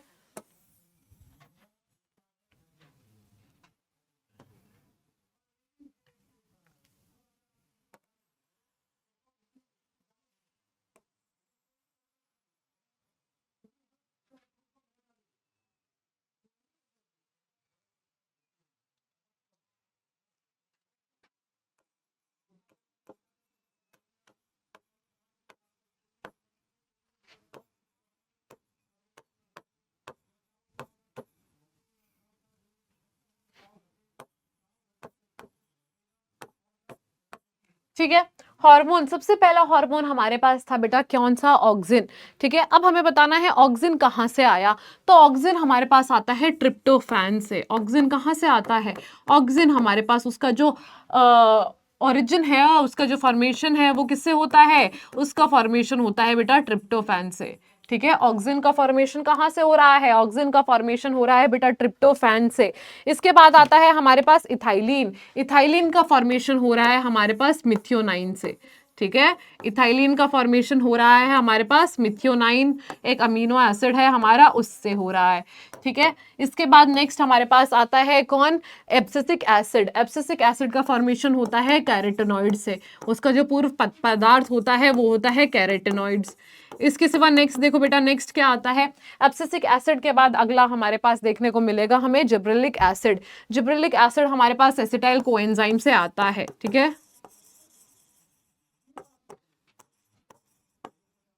ये कहाँ से आएगा, ये आएगा हमारे पास एसिटाइल कोएंजाइम ए से। इसके बाद नेक्स्ट आता है हमारे पास, आखिरी हमारा बच गया साइटोकिनिन। साइटोकिनिन आता है फरफराइल से, ठीक है। साइटोकिनिन किससे आता है, फरफराइल से आता है, जो हमारे पास साइटोकिनाइन, ये हमारे पास किससे आएगा बेटा, ये आएगा हमारे पास फरफराइल से, फरफराइल अमीनो प्यूरिन, ठीक है। इससे हमारा हार्मोन है, हार्मोन का जो पूर्वी पदार्थ है, ठीक है, पूर्वी पदार्थ है। अमीनो प्यूराइन कौन सा है, यहाँ पे प्यूरिन हमारे पास कौन सा है, एडेनाइन है बेटा, कौन सा है, एडेनाइन, क्लियर है। तो यहाँ से हमारे पास पादप वृद्धि एवं परिवर्धन के जितने भी हार्मोन्स है, रेगुलेटर्स हैं, उनके पूर्व पदार्थ कौन कौन से थे, ठीक है। ये टेबल बेटा अपने पास याद कर लेना, ठीक है, अगर क्वेश्चन में पूछा जाए अपने को, ठीक है। वैसे इससे ऐसा क्वेश्चन नहीं आता है कि सारे हार्मोन्स के पूर्व पदार्थ लिखो, ऐसा क्वेश्चन नहीं आता है, बट अगर कभी जरूरत पड़ी तो हम अपने उत्तर में, अपने आंसर्स में इसका यूज कर सकते हैं। अब स्टार्ट करते हैं। हमारे पास सबसे पहला हार्मोन, पहला प्लांट ग्रोथ रेगुलेटर, किस तरीके से प्लांट ग्रोथ को रेगुलेट किया जाता है, ऑक्सिन की मदद से। ऑक्सिन क्या था, प्रमोटर था, ठीक है। ऑक्सिन क्या था, प्रमोटर था, प्रेरक था, बढ़ावा देने वाला था, ठीक है। अब ऑक्सिन कैसे कैसे काम करता है वो समझो। तो ऑक्सिन मौजूद कहाँ होता है, पहली चीज तो ऑक्सिन का स्थान कहाँ है, ऑक्सिन प्लेस कहाँ है, वो लोकेटेड कहाँ है, उसको समझते हैं। तो ऑक्सिन की लोकेशन के बारे में अगर अपन बात करें तो ऑक्सिन कैसा है बेटा, ऑक्सिन है हमारे पास मौजूद है कौन से स्टेजेस में, जहां पे हमारे पास एपेक्स होती है। एपेक्स मतलब होती है हमारे पास शीर्ष होता है, प्रारो शीर्ष वगैरह जो होता है वहां पे, ठीक है। एपिकल मेरिस्टम जो होता है वहां पे हमारे पास हमें देखने को मिलेगा हमारा ऑक्सिन, मुख्य दर पे हमें यही देखने को मिलेगा, ठीक है। ओके, अपने पास बेटा सर जो हमारे पास ऑक्सिन है, ठीक है, ऑक्सिन के लिए हम लोग एक एग्जांपल ले लेते हैं कि वो शीर्ष की तरफ मौजूद तो है, लेकिन उसमें हमारे पास दो टाइप के ऑक्सिन आते हैं। एक तो होगा नेचुरल ऑक्सिन, जो हमें प्लांट्स में देखने को मिल जाएगा, और दूसरा होता है सिंथेटिक ऑक्सीजन, ठीक है, नेचुरल ऑक्सीजन और सिंथेटिक ऑक्सीजन। जो नेचुरल ऑक्सीजन होता है उसका एग्जांपल है इंडोल एसिटिक एसिड। क्या नाम है? Indole acetic acid. वहीं जो सिंथेटिक ऑक्सीजन है उसका एग्जांपल हमारे पास हो जाता है naphthalene, NaA acetic acid. Oxygen हमें कहाँ मिलता है बेटा? ऑक्सीजन हमें उन जगहों पे मिलेगा जहां पे ग्रोथ देनी है। ग्रोथ देनी है मतलब यानी मान के चलो प्रारो शीर्ष यानी हमारा शूट एपिकल, ठीक है, जो हमारा शूट एपिकल वाला हिस्सा होता है वहां पे हमें ऑक्सीजन देखने को मिलेगा। अब देखो इसको ढूंढा कैसे और इसे इसका ये यहाँ मौजूद है हमें कैसे पता चला? तो देखो बेटा हमारे पास दो साइंटिस्ट जी आए जिनका नाम था डार्विन एवं डार्विन, यानी एक थे चार्ल्स डार्विन और दूसरे थे उनके पुत्र, ठीक है, ओके। तो यहाँ पे बेटा दो आए हमारे पास, एक आए हमारे डार्विन जी और दूसरे आए उनके पुत्र, तो यानी डार्विन एवं डार्विन जी की कहानी है ये, ठीक है, डार्विन एवं डार्विन जी की कहानी है, जिन्होंने हमें क्या बताया?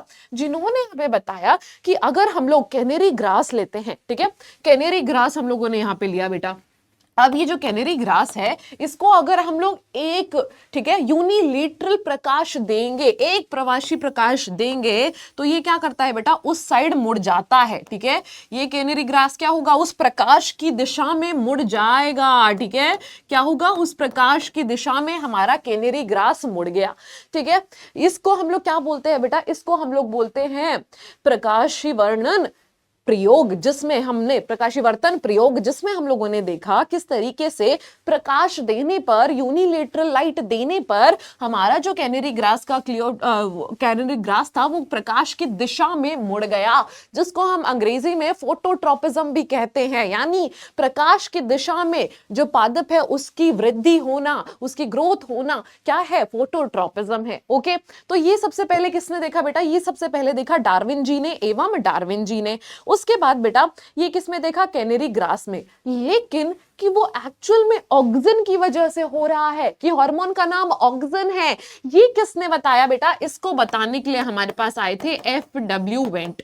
कौन आए थे बेटा? FW वेंट जी आए थे। इन्होंने बताया कि ये सब चीजें जो हो रही हैं इसके लिए एक हार्मोन आ रहा है हमारे पास जिसका नाम है ऑक्सीजन। तो ऑक्सीजन की खोज और ऑक्सीजन का नामकरण का जो रिस्पॉन्सिबिलिटी है, जो उपाधि है, वो किसको दी गई बेटा? वो वेंट जी को दी गई, ठीक है, ओके। ऑक्सीजन की खोज किन्होंने की और इसके साथ साथ ऑक्सीजन का नामकरण कैसे किया गया? और ये कब किया गया बेटा? इसका नामकरण तब किया गया जब उन्होंने क्लियोप्टाइल टिप्स पे, ठीक है, क्लियोप्टाइल्स के टिप्स पे देखा कि ऑक्सीजन आया है, ठीक है, ओके, ऑक्सीजन आया है और ऑक्सीजन ने अपना काम करके दिखाया है। क्लियर बेटा? ओके। तो हमारे पास बेटा कि ये जो डार्विन जी ने काम किया, इस काम को आगे बढ़ावा किसने दिया बेटा? वेंट जी ने उसको बढ़ावा दिया। और वेंट जी ने उनको बढ़ावा देके देखा, उन्होंने कहां पे ऑक्सीजन को देखा? उन्होंने देखा जई के अंकुर में, ठीक है, जई के अंकुर के प्रांकुर चोले पे, ठीक है। कहां पे देखा बेटा? जई के अंकुर के प्रांकुर चोले पे उन्होंने ऑक्सीजन की प्रेजेंस देखी, ठीक है, जई के अंकुर के प्रांकुर चोल पे, ठीक है, प्रांकुर चोल पे उन्होंने हमारे पास क्या देखा बेटा? ऑक्सीजन की प्रेजेंस देखी। क्या देखा? ऑक्सीजन की प्रेजेंस देखी, ओके। तो देखो बेटा ये डार्विन जी ने क्या देखा? डार्विन जी ने देखा कि जो कैनेरी घास थी, ठीक है, जो कैनेरी ग्रास थी यानी घास थी, वो प्रकाश की मौजूदगी में, ठीक है, किसकी मौजूदगी में बेटा? प्रकाश की मौजूदगी में ये जो हमारे पास कैनेरी घास थी वो किस प्रकाश की दिशा में मुड़ गई? किसकी दिशा में मुड़ गई बेटा? प्रकाश की दिशा में मुड़ गई। तो यानी हम लोगों ने क्या देखा कि उसके बाद इस काम को आगे बढ़ावा दिया वेंट जी ने और अपने पास प्रयोग करे जब उन्होंने देखा कि जो जई का है, जई के अंकुर के प्रांकुर चोल पे उन्होंने देखा ऑक्सीजन प्रेजेंट है। अब ये जो हम लोगों ने देखा कि ऑक्सीजन हमें सबसे पहले कहां मिला उसके बारे में बात करते हैं। तो देखो बेटा ऑक्सीजन क्या है? ऑक्सीजन हमारे पास दो तरीकों से आता है, या तो ऑक्सीजन प्राकृतिक हो, ठीक है, जिसको हम लोग बोल सकते हैं नेचुरल हो, या फिर ऑक्सीजन हमारा कैसा हो बेटा? सिंथेटिक हो, जिसको हम लोग संश्लेषित भी बोल सकते हैं। नेचुरल हो यानी हमारा ऑक्सीजन कैसा हो बेटा? प्राकृतिक हो और दूसरा हमारा सिंथेटिक हो, संश्लेषित हो। ठीक है, दो तरीके से हमें ऑक्सीजन मिल सकते हैं। अब उदाहरण ले लो बेटा, प्राकृतिक ऑक्सीजन का उदाहरण है इंडोल एसिटिक एसिड। ठीक है, वहीं दूसरी तरफ जो सिंथेटिक है यानी संश्लेषित ऑक्सीजन का उदाहरण है बेटा नैफ्थेलिक एसिडिक एसिड, या फिर इसकी जगह हम लोग ले सकते हैं 2,4-D। 2,4-D क्या है? Dichlorophenoxy acetic acid. ठीक है, 2,4-D यानी 2,4-D डाइक्लोरो क्या है? Dichlorophenoxy acetic acid. ये हमारा सिंथेटिक ऑक्सीजन का उदाहरण है। ठीक है, ऑक्सीजन ऑक्सीजन किसने सबसे पहले देखा बेटा? डार्विन जी ने देखा। उन्होंने देखा कि हमारा जो कैनेरी घास है वो क्या करता है, एक प्रकाश की दिशा की तरफ मुड़ जाता है। ठीक है, उसी काम को आगे बढ़ावा दिया वेंट जी ने। उन्होंने देखा ये जो इसकी वजह जो आ रही है वो ऑक्सीजन की वजह से आ रही है। ठीक है, ऑक्सीजन क्या है?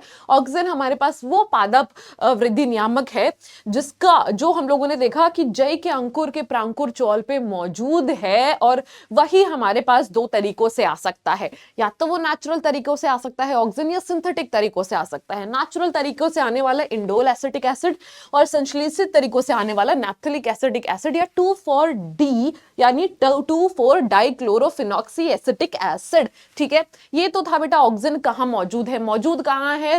शूट एपिकल पे। शूट एपिकल मेरिस्टम पे यानी प्रारोशीर्ष पे मौजूद है हमारा ऑक्सीजन। क्लियर? अब बात करते हैं बेटा ऑक्सीजन का काम क्या है, और ऑक्सीजन सर्वप्रथम कहां देखा गया? सर्वप्रथम बेटा ऑक्सीजन मानव मूत्र में देखा गया। ठीक है, सर्वप्रथम जो ऑक्सीजन था बेटा वो मानव मूत्र में देखा गया। अब इसके कामों के बारे में बात करें कि ऐसा क्या काम कर रहा है हमारा ऑक्सीजन कि उसको प्लांट में प्रोमोटर्स की लिस्ट में रखा गया है। ठीक है, ओके। तो देखो बेटा, हमारे पास क्या होता है कि हमारा नया पौधा आया है। अब नए पौधे में नए हमारी पत्तियां वगैरह उग रही हैं, तो हमारा ऑक्सीजन क्या करता है? वो कोशिश करता है कि शुरुआत में ये पत्ते गिरे ना। ठीक है, शुरुआत में जब हमारा पौधा बढ़ रहा है, उग रहा है, तो वो कोशिश करता है कि पत्ते गिरे ना, यानी उनका विलगन ना हो। लेकिन वंस मेच्योरिटी इज अटेन्ड, जब परिपक्व वो हो जाता है, तो उसकी विलगन को बढ़ावा भी वही देता है, पत्तों को गिराता भी वही है। तो प्राइमरी काम क्या हो गया ऑक्सीजन का कि शुरुआती दौर के दौरान जब हमारा पादपों में वृद्धि हो रही है, हमारा प्लांट में ग्रोथ और डेवलपमेंट हो रही है, उस दौरान वो उसके पत्तों को संभाल के रखता है, विलगन नहीं होने देता, टूट के गिरने नहीं देता। लेकिन एक बार परिपक्वता आ जाती है यानी मैच्योरिटी आ जाती है, उसके बाद वो हमारे प्लांट की लीव्स को गिरने देता है। ठीक है, ओके। तो प्रारंभ में वो क्या करता है? प्रारंभ में हमारे पास विलगन को रोकता है पत्तियों में। ठीक है, पत्तियों में विलगन को रोकता है।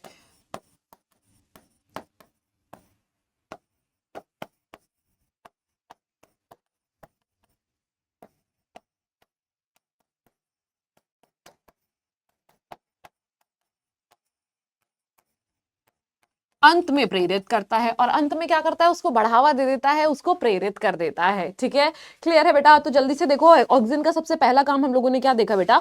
ऑक्सीजन का हम लोगों ने सबसे पहला काम देखा कि वो हमारे पास पत्तों में क्या करता है? वो हमारे पास पत्तों में प्रारंभ में पत्तों को गिरने से बचाता है और बाद में उसको बढ़ावा देता है। इसके सिवा और काम क्या क्या है हमारे पास बेटा? और काम ये है कि जैसे कि फॉर एग्जाम्पल हम लोग बात करें किस बारे में, बागवानी में या खेती में, बागवानी या खेती में पादप वृद्धि नियामकों में सबसे ज्यादा यूज होने वाला ऑक्सीजन है हमारे पास। ठीक है, ओके। और हमारे पास जैसे मान के चलो कोई भी हमारे पास फूल पर पौधा है, उसको हम लोगों ने कलम से काट दिया, और उस कलम को लेकर के हम लोग उसको एक नया पौधा उगाना चाह रहे हैं, तो कलम में जड़ का फूटना भी कौन करवा रहा है? ऑक्सीजन करवा रहा है। ठीक है, कलम में जड़ का फूटना। ठीक है, ऑक्सीजन के कामों के बारे में बात हो रही है बेटा। ऑक्सीजन के क्या क्या कार्य हैं, उनमें से एक ये है कि कलम में जड़ का फूटना, ये भी कौन करवा रहा है? ऑक्सीजन। ओके, इसके सिवा और बेटा फॉर एग्जांपल मानकर चलो टमाटर है, टमाटर है हमारे पास, एक फल है हमारे पास, टमाटर में अनिश्चित फलन करवाता है, यानी टमाटर में ये रिस्पॉन्सिबल है पार्थेनोकार्पी करवाने के लिए। क्या? टमाटर में अनिश्चित फलन कराता है यानी पार्थेनोकार्पी करवाता है बेटा।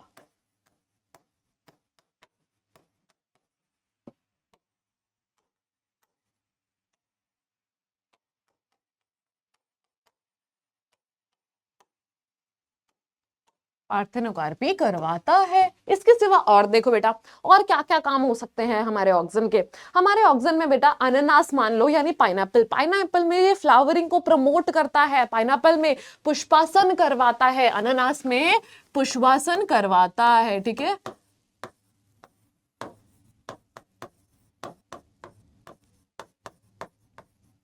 फ्लावरिंग करवा रहा है, पाइनएप्पल में क्या करवा रहा है बेटा, ये फ्लावरिंग करवा रहा है, ठीक है। अनानास में क्या करवा रहा है, पुष्पासन करवा रहा है, यानी फ्लावरिंग करवा रहा है, ठीक है। और जाइलम में ये क्या करवाता है बेटा, जाइलम में करवाता है विभेदन, ठीक है। जाइलम में डिफरेंशिएशन करवाता है, यानी जाइलम विभेदन करवाने के लिए भी हमारा ऑक्सीजन ही रिस्पॉन्सिबल है, ठीक है।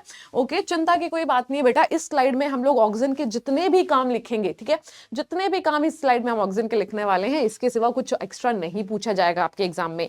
तो यहाँ पे जितने भी ऑक्सीजन के कार्य लिखवा रही हूँ, सबको इंपॉर्टेंट समझ के नोट डाउन कर लेना और इसको, ठीक है, पढ़ते हुए चलना बेटा। आगे देखो, आगे और क्या क्या काम है हमारे ऑक्सीजन भैया के।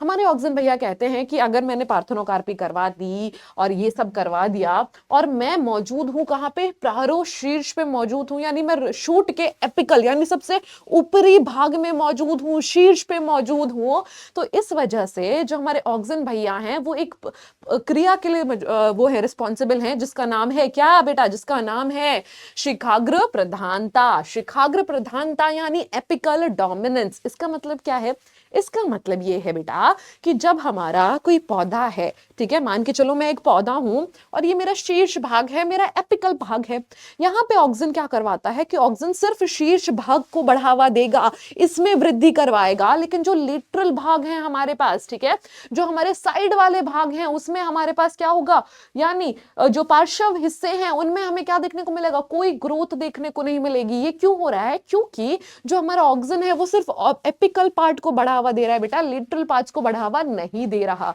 ठीक है। इसी को हम लोग बोलते हैं एपिकल डोमिनेंस या फिर शीघ्र प्रधानता। Okay, so next term here we have is शीघ्र प्रधानता या फिर एपिकल डोमिनेंस, ठीक है।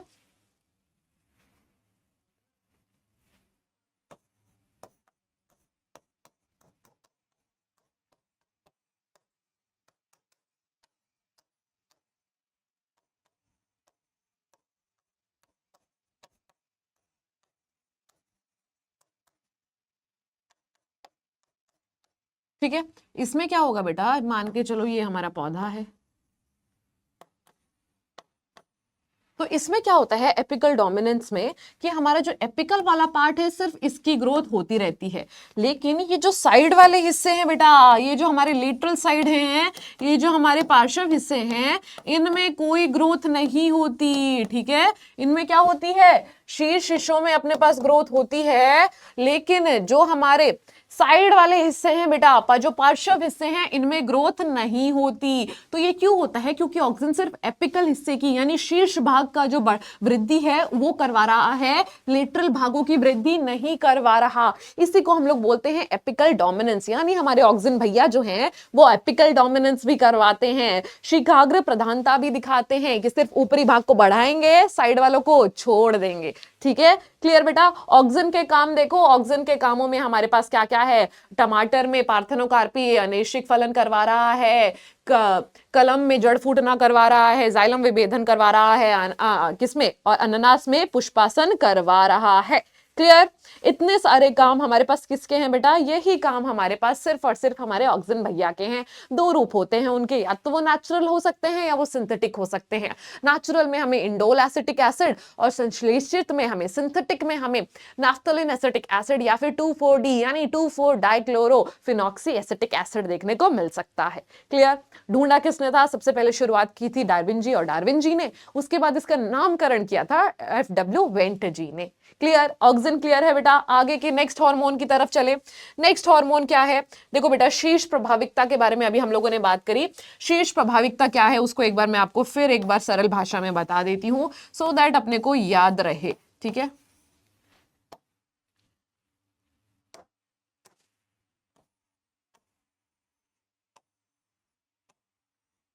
ये हमारा प्यारा सा एक फूल है बेटा, ठीक है। ओके, अब देखो होता क्या है कि जो शीर्ष प्रभाविकता यानी एपिकल डोमिनेंस का मतलब क्या है कि सिर्फ ऑक्सिन जो है पौधे में एपिकल वाला पार्ट यानी शीर्ष वाले पार्ट को बढ़ावा देगा, जो लिटरल पार्ट है, जो हमारे पार्श्व हिस्से हैं, उनको बढ़ावा नहीं देगा। तो मैं यहाँ पे लिख देती हूँ कि सिर्फ शीर्ष भाग में बढ़ावा हो रहा है। ठीक है, यहाँ पे हमारे पास वृद्धि होती है और इस वृद्धि के कारण जो हमारी लिटरल हिस्से हैं, जो हमारे पार्श्व हिस्से हैं, यहाँ पे वृद्धि नहीं हो पाती बेटा। ठीक है, ओके। तो इसी को हम लोग क्या बोलते हैं, एपिकल डोमिनेंस, यानी जो शीर्ष भाग है वो अपनी प्रभाविकता जता रहा है कि अब सिर्फ मैं बढ़ने वाला हूं, साइड वाले नहीं बढ़ सकते। This is apical dominance. और ये कौन करवा रहा है बेटा जी, ये करवा रहे हैं हमारे कौन, ऑक्सिन भैया। Clear, done. आगे चले बेटा, आगे चले, नेक्स्ट देखते हैं। नेक्स्ट हमारे पास कौन से हार्मोन हैं, नेक्स्ट हमारे पास हैं जिब्रेलिन जी। ठीक है, जिब्रेलिन जी। तो इसको समझने के लिए कि कहाँ मिला, कैसे मिला, किसने ढूंढा, इसको समझने के लिए बेटा हमें जाना पड़ेगा बहुत पीछे। ठीक है, ओके। कहाँ पे पीछे जाना पड़ेगा बेटा, हमें जाना पड़ेगा हमारी आजादी से भी पहले। कब, 1926 में, लेकिन इंडिया में नहीं, जापान में जाना पड़ेगा बेटा। ठीक है, 1926 में जापान में क्या हुआ, देखा गया कि जो धान की खेती है, जो राइस की खेती है, उसमें हम लोगों ने देखा कि धान का जो तना है वो बहुत लंबा हो चुका है। ठीक है, धान की तने की लंबाई आमतौर के मुकाबले बहुत ज्यादा लंबी है। ठीक है, यानी धान के तने में लंबाई देखी गई, लेकिन यहाँ पे जो सीड्स हैं, जो बीज हैं बेटा, बीज उत्पन्न नहीं हो रहे थे, बीज नहीं मिल रहे थे। तो हम लोग इसके लिए, इस चीज को, ये जो दिक्कत फैल रही थी जापान में, इसके लिए हम लोग एक नाम देते हैं बेटा, foolish seedling. Foolish seedling, foolish मतलब क्या है, झूठा है, पागल बनाना है। तो यानी तने की लंबाई तो बढ़ रही है लेकिन बीज नहीं मिल रहा है। Clear, okay.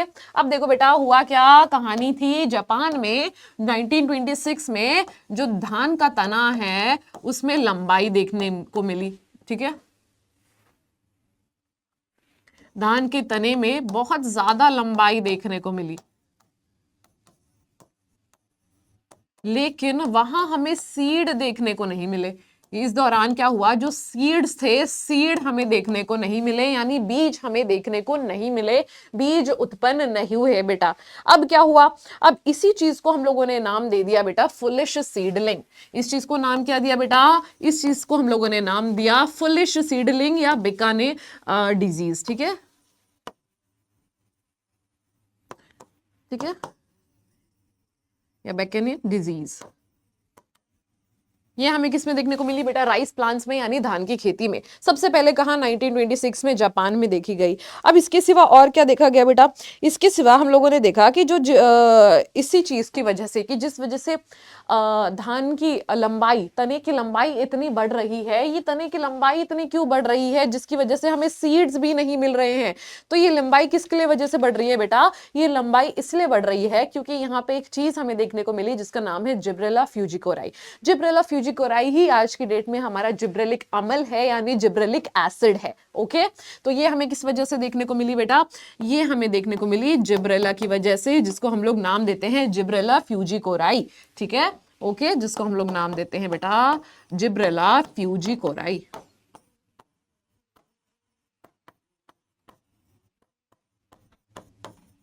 ठीक है, जिसको हम लोग क्या नाम देते हैं, जिसको हम लोग नाम देते हैं बेटा जिब्रेला फ्यूजिकोराई। ठीक है, अब ये जिब्रेला फ्यूजिकोराई, ठीक है, यही आज की डेट में हमारे पास जाना जाता है जिब्रेलिक अम्ल के नाम पे, यानी जिब्रेलिक एसिड के नाम पे। इसी को हम लोग आज की डेट में जिब्रेलिक एसिड बोलते हैं, ना ये तो जिब्रेलिक अम्ल बोलते हैं, जिनको हम लोग जिब्रेलिन्स बोलते हैं। आज की डेट में बेटा हमारे पास n number of gibberellic acids हैं, n, लेकिन जो सबसे पहला हमने जिब्रेलिक एसिड मिला वो कौन सा था, इनको हम लोग नाम देते हैं बेटा gibberellic acid 1, gibberellic acid 2, gibberellic acid 3, ऐसे ऐसे करते हुए पूरा।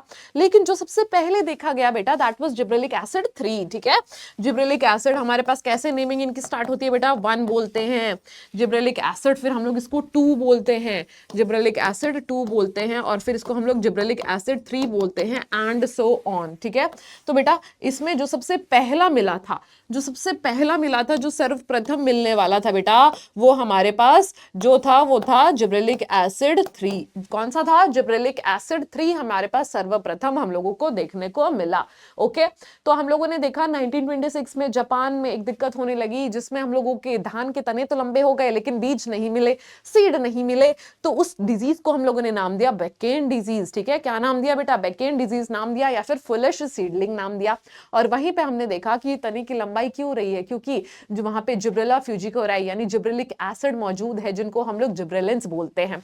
आज की डेट में हमारे पास बहुत सारे जिब्रेलिक एसिड मौजूद है जिनको हम जिब्रेलिन्स बोलते हैं। उनका नामकरण किया जाता है बेटा gibberellic acid 1, gibberellic acid 2, 3 and so on. जो सबसे पहले मिला था दैट इज जिब्रेलिक एसिड 3। ठीक है, क्लियर? आगे चले, अब बात करते हैं बेटा इनके काम कौन कौन से हो सकते हैं, इनके कार्य क्या क्या होते हैं। जिब्रेलिक एसिड के कार्यों की लिस्ट बनाते हैं। चलो, क्या क्या फंक्शन ये कर रहा है। तो सबसे पहले बेटा ये क्या करते हैं, ये हमारे पास ग्रोथ करवा रहे हैं, ग्रोथ करा रहे हैं। और ये एक और चीज करते हैं बेटा, जैसे मान के चलो हम लोगों ने गन्ने का खेत लिया, जैसे धान की खेती में ये क्या कर रहे हैं, तने को बढ़ा रहे हैं। उसी तरीके से अगर मैं गन्ने के खेत में जिब्रेलिक एसिड को डाल दूं तो ये क्या करेंगे, गन्ने की लंबाई भी तो बढ़ाएंगे ना। तो ये क्या करते हैं, गन्ने के उत्पादन को बढ़ा देते हैं। और कितना बढ़ा देते हैं उसको समझो अभी। ठीक है, पहला काम तो इनका ये हो गया बेटा, ये क्या करेंगे, गन्ने के उत्पादन को बढ़ाएंगे। और कितना बढ़ाएंगे वो सुनो, ये बढ़ाते हैं गन्ने के उत्पादन को। गन्ने के खेत में मैं इसको डाल देती हूँ।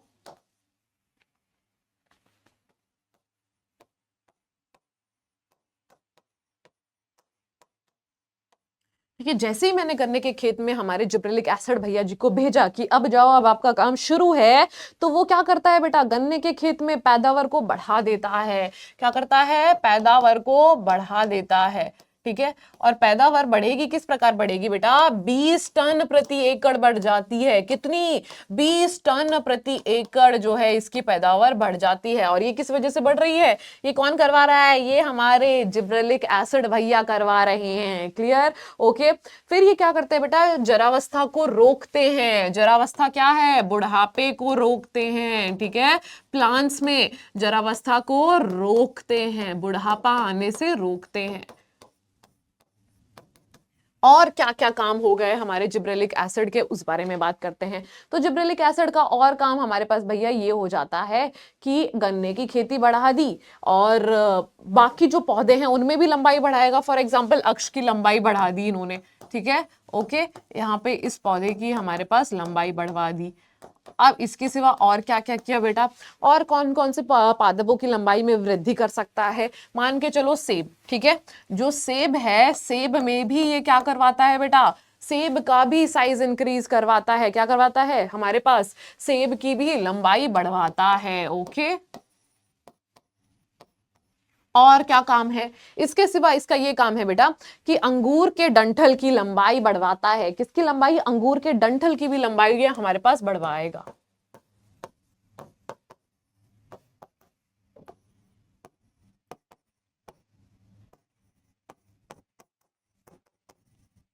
प्राइमरीली काम जिब्रेलिक एसिड का क्या है, लंबाई बढ़वाना है। लंबाई बढ़वाना है, क्या क्या मतलब हो गया बेटा कि गन्ने की खेती में जिस वजह से उसका उत्पादन बढ़ता है, उसकी पैदावार बढ़ती है। अक्ष की लंबाई में, सेब की लंबाई में, अंगूर की लंबाई में, धान की लंबाई में, इन सब में क्या कर रहा है हमारा जिब्रेलिक एसिड, लंबाई बढ़वाने का काम कर रहा है। अब एक टर्म आता है बेटा जिसको हम लोग बोलते हैं माल्टिंग या फिर बोल्टिंग। ठीक है, अब सब पहले समझते हैं माल्टिंग क्या है और इसमें हमारा जो जिब्रेलिक एसिड है वो क्या रोल प्ले कर रहा है। माल्टिंग मतलब क्या होता है बेटा, माल्टिंग मतलब क्या होता है कि शराब का उत्पादन करना। तो जो हमारा जिब्रेलिक एसिड है वो शराब के उत्पादन में माल्टिंग का प्रोत्साहन करता है, माल्टिंग को बढ़ावा देता है। क्लियर बेटा? तो अपने पास क्या करेगा, वो माल्टिंग का प्रोत्साहन करेगा। और माल्टिंग का प्रोत्साहन करने, माल्टिंग क्या प्रोसेस है जिससे शराब उत्पन्न होती है। तो इस प्रोसेस से हमारे पास शराब का उत्पादन होगा जिसमें हमारे जिब्रेलिक एसिड का रोल आएगा। ठीक है, ओके, और क्या काम है भैया ये बता दो। अब देखो, अब दूसरा काम आता है किस चीज का, माल्टिंग हो गया। माल्टिंग के सिवा मैंने आपको एक टर्म दिया था बेटा, जिस टर्म का नाम है बोल्टिंग। ठीक है, बोल्टिंग का मतलब क्या होता है कि जैसे कुछ पौधे हैं उनमें इंटरनोड अगर छोटी है तो जिब्रेलिक एसिड अगर हम लोग उसको देंगे तो इंटरनोड में लंबाई आ जाती है। ठीक है, इस प्रोसेस को हम लोग बोलते हैं बेटा बोल्टिंग। माल्टिंग एंड बोल्टिंग कौन करवाएगा? जिब्रेलिक एसिड करवाएगा। ओके, माल्टिंग एंड बोल्टिंग में क्या है कि माल्टिंग में शराब उत्पादन है, बोल्टिंग में इंटरनोड एलोंगेशन है, इंटरनोड को बढ़ावा देगा। तो ये कौन करवाएगा? जिब्रेलिक एसिड करवाएगा। अब ये हमें किस किस में देखने को मिल सकती है बेटा? ये सब हमें देखने को मिल सकती है जैसे कि चुकंदर हो गया, पत्ता गोभी हो गई, यानी जो हमारे रोजेटी पादप हैं उन सब में हमें बोल्टिंग का जो रोल है कौन? जिब्रेलिक एसिड करता हुआ दिख सकता है। एग्जाम्पल के लिए मैं लिख देती हूं बेटा, उदाहरण के तौर पे मुझे चुकंदर में देखने को मिल सकता है। चुकंदर के सिवा मुझे ये देखने को मिल सकता है किसमें किसमें? पत्ता गोभी में। रोजेटी फैमिली के जो भी पादप हैं, पत्ता गोभी एंड एटसेट्रा, उन सब में मुझे इनका ये काम होता देखने को मिल सकता है। क्लियर बेटा? ओके, तो अपने पास जिब्रेलिन्स, जिब्रेलिन्स कहाँ? जापान में। उन्होंने देखा धान के तने की लंबाई बढ़ गई, तो इनका काम क्या है? लंबाई बढ़ाने में है। पहला काम, गन्ने की खेती में पैदावार बढ़ेगी क्योंकि गन्ने की लंबाई बढ़ेगी। फिर सेब की लंबाई, अंगूर के डंठल की लंबाई। और माल्टिंग एंड बोल्टिंग, माल्टिंग शराब उत्पादन, बोल्टिंग इंटरनोड एलोंगेशन, फिर से लंबाई। क्लियर है? इतना काम क्लियर है बेटा? ये किसका काम हो गया? ये हमारे जिब्रेलिक एसिड का काम हो गया। ओके, अब देखो बेटा, एक और चीज वो अलग से खास जो है वो करते हैं, वो ये करते हैं कि जो हमारे कॉनिफर्स होते हैं, कॉनिफर्स में ये ना क्या करते हैं? परिपक्वता बहुत जल्दी लाते हैं, यानी मेच्योरिटी बहुत जल्दी लेके आते हैं। इसका कारण क्या है? इसका रीजन ये है कि जब जल्दी मेच्योरिटी आएगी, जल्दी परिपक्वता आ जाएगी, तो सीड भी तो जल्दी बनेगा, है कि नहीं? तो ये एक और काम करते हैं बेटा, क्या करते हैं? कॉनिफर्स में। ओके, जो हमारे कॉनिफर्स हैं, कॉनिफर्स में परिपक्वता को प्रमोट करते हैं, बढ़ावा देते हैं। Okay,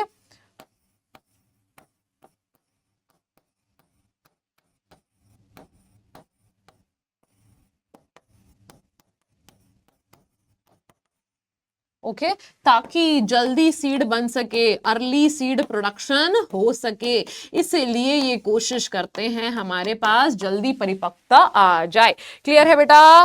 clear? डन। ये हमारे पास किसका काम था बेटा? ये हमारे पास था जिब्रेलिन्स का। कॉनिफर्स क्या है? कॉनिफर्स हमारे शंकु वृक्ष हैं, जिनमें हमें देखने को मिलेगा कि जिब्रेलिक एसिड अगर दे दिया है, जिब्रेलिक एसिड उनमें दे दिया है, तो जिब्रेलिक एसिड का काम है जल्दी मेच्योरिटी लाना, जल्दी परिपक्वता लाना, जिससे सीड का फॉर्मेशन जल्दी मिल सके। क्लियर? ये पूरा का पूरा था बेटा हमारा जिब्रेलिक एसिड। डन। आगे वाले हार्मोन की तरफ चलें बेटा। आगे कौन सा हार्मोन है? कौन सा हार्मोन है बेटा? नेक्स्ट हमारे पास आता है साइटोकिनिन। ठीक है, ओके ओके। तो साइटोकिनिन का क्या काम है उसको समझते हैं। तो साइटोकिनिन हमारे पास एक ऐसा हार्मोन है जो हमें कहाँ पे देखने को मिलेगा? एक मछली आती है, ठीक है, उसके डीएनए में हम लोगों ने सबसे पहले इसको देखा बेटा। उस मछली का नाम है हेरिंग फिश। ठीक है, हेरिंग फिश के शुक्राणु डीएनए में हम लोगों ने सबसे पहले देखा कि हमारे पास कुछ तो है जिसको हम लोग साइटोकिनिन बोल रहे हैं। अब ये जो साइटोकिनिन है, ये पौधों में बेटा प्राकृतिक रूप से नहीं देखने को मिलता है कि मैं पौधे में गई और पौधे में मुझे साइटोकिनिन मिल गया, ऐसा नहीं मिलता है। पौधे में प्राकृतिक रूप से एब्सेंट होता है। पौधों में हमें मिलता है जीटिन, ठीक है, जो साइटोकिनिन का ही एक रूप है। तो अपने पास सबसे पहले तो बेटा ये जान लो, क्या जान लो कि इसको ढूंढा किसने। जैसे अब हम सबके बारे में सुनते आए हैं तो इसके बारे में भी तो सुनना पड़ेगा कि किन्होंने ढूंढा और कैसे ढूंढा। तो बेटा हमारे पास एक साइंटिस्ट थे जिनका नाम था स्कूग एवं उनके फ्रेंड्स यानी उनके सहायकारी, जिन्होंने ये हमारे पास ढूंढ के दिया। कौन थे बेटा? स्कूग एंड उनके सहकर्मी।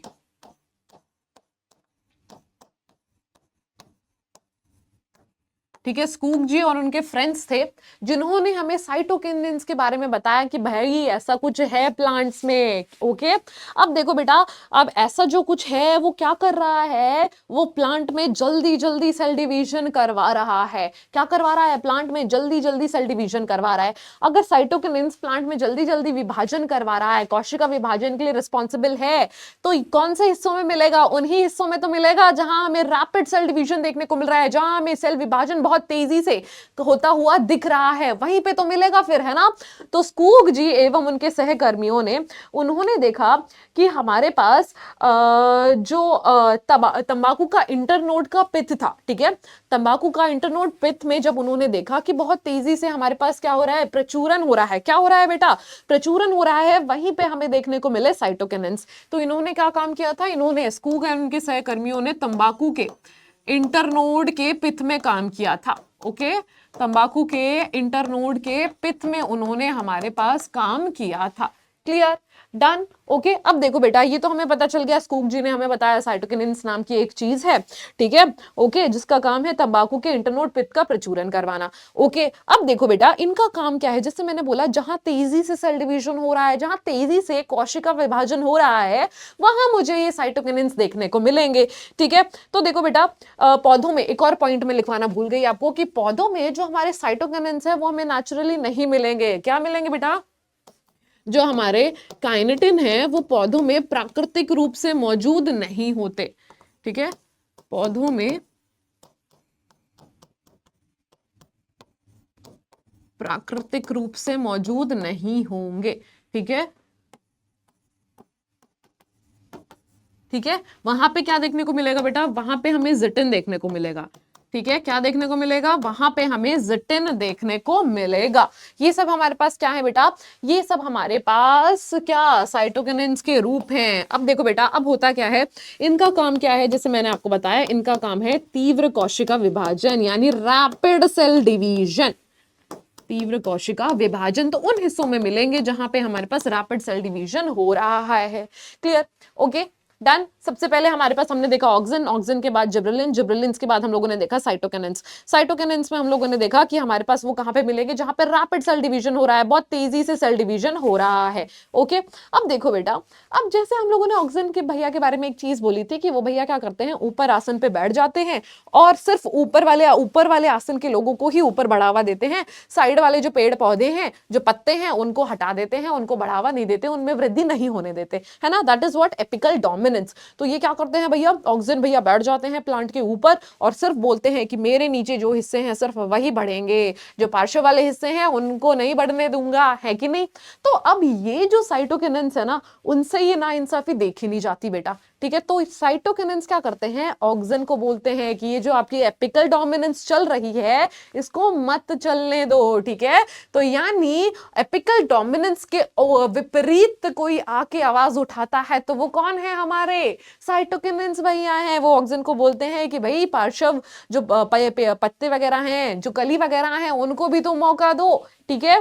तो नेक्स्ट हिस्सा क्या आ जाता है बेटा, नेक्स्ट काम ये आ जाता है कि जो हमारा एपिकल डोमिनेंस है उसको ओवरकम करने के लिए साइटोकिनिन्स आ रहे हैं। एपिकल डोमिनेंस क्या है, शिखाग्र प्रधानता। तो शिखाग्र प्रधानता से छुटकारा कौन दिला रहा है, शिखाग्र प्रधानता से छुटकारा हमारा कौन भैया, साइटोकिनिन भैया दिलवा रहे हैं। तो शिखाग्र प्रधानता से छुटकारा। क्लियर, डन बेटा, इतना डन है। ओके, अब देखो, अब आगे की कहानी सुनो बेटा।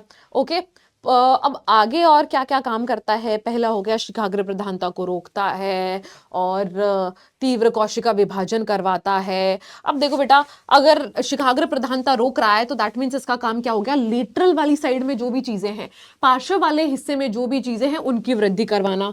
तो यहाँ पे ये भी मेंशन कर देते हैं कि पार्श्व, ठीक है, पार्श्व प्ररोह की वृद्धि, लेटरल मेरिस्टम की वृद्धि करवाता है, वहां पे जो भी चीजें मौजूद हैं उनको बढ़ावा देता है। क्लियर, अब आगे इधर देखते हैं और क्या क्या काम रह गए हमारे साइटोकिनिन्स के। अब नेक्स्ट काम ये रह गया बेटा कि पोषकों के संरचना का बढ़ावा देता है। ये तो बेसिक काम हो गए, ठीक है। लेकिन एक खास चीज ये है कि पौधों में, पादपों में, जैसे ह्यूमंस में हम लोग एक चीज बोलते हैं एंटी एजिंग, है ना। तो उसी तरीके से पादपों में, पौधों में जो एंटी एजिंग रोल होता है वो भी साइटोकिनिन्स के पास आता है, ठीक है। ये क्या रोल प्ले करते हैं, एंटी एजिंग हार्मोन की तरह एक्ट करते हैं हमारे पादपों में, प्लांट्स में। इसके सिवा मैंने ये भी बोला कि क्या बोला कि पोषकों की संरचना को बढ़ावा देते हैं। ओके, पोषकों की संरचना को बढ़ावा देते हैं।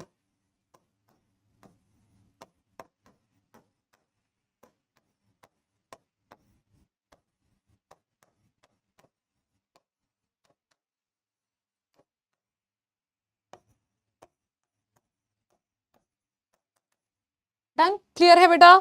इतने कौन है, ये सब कौन है? ये हमारे साइटोकिनिन्स भैया के काम है इतने सारे। क्लियर? आगे चलें। नेक्स्ट देखिए बेटा, नेक्स्ट हमारे पास और कौन से हार्मोन आते हैं? नेक्स्ट आते हैं हमारे पास एथिलीन। ठीक है, एथिलीन हमारे गैसियस हार्मोन है बेटा, जिनको हम लोग गैसीय क्या बोलते हैं, क्या गैसीय नियामक भी बोल देते हैं। गैसीय हार्मोन जो है वो क्या है, हमारा एथिलीन है। अब एथिलीन और एब्सिसिक एसिड के बारे में बेटा अपने पास जितना भी कंटेंट है वो मैं आपको अभी बताने वाली हूँ। ये सुनो कि जो हमारा एथिलीन है वो पहली चीज तो गैसियस है। ठीक है, कैसा है? गैसीय पदार्थ है। ओके,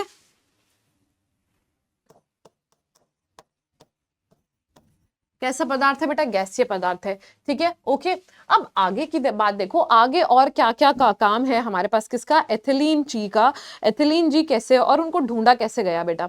ठीक है, तो उन्होंने देखा कि जैसे हम लोग बोलते हैं ना, एक मुहावरा आता है बेटा, ठीक है, आप लोगों ने बचपन में पढ़ा होगा कि एक मछली जो है वो पूरे तालाब को खराब कर सकती है कि नहीं? तो उसी तरीके से समझो कि ये जो एथिलीन है खराब नहीं करता है। ठीक है, खराब जैसा कुछ नहीं है इधर। यहाँ पे एथिलीन का काम सिर्फ इतना है कि वो एक ऐसा गैसियस हार्मोन है कि मैंने ना बहुत सारे क्या रखे, बहुत सारे पके हुए सेब रखे, ठीक है, या फिर बहुत सारे पके हुए मैंने संतरे रखे, उनके बीच में अगर मैं कच्चा केला डाल रही हूँ या फिर हमारे पास कच्चा केला रह गया तो उस वजह से क्या होगा कि जो एथिलीन का इफेक्ट है वो हमें उस कच्चे केले पे भी देखने को मिलेगा।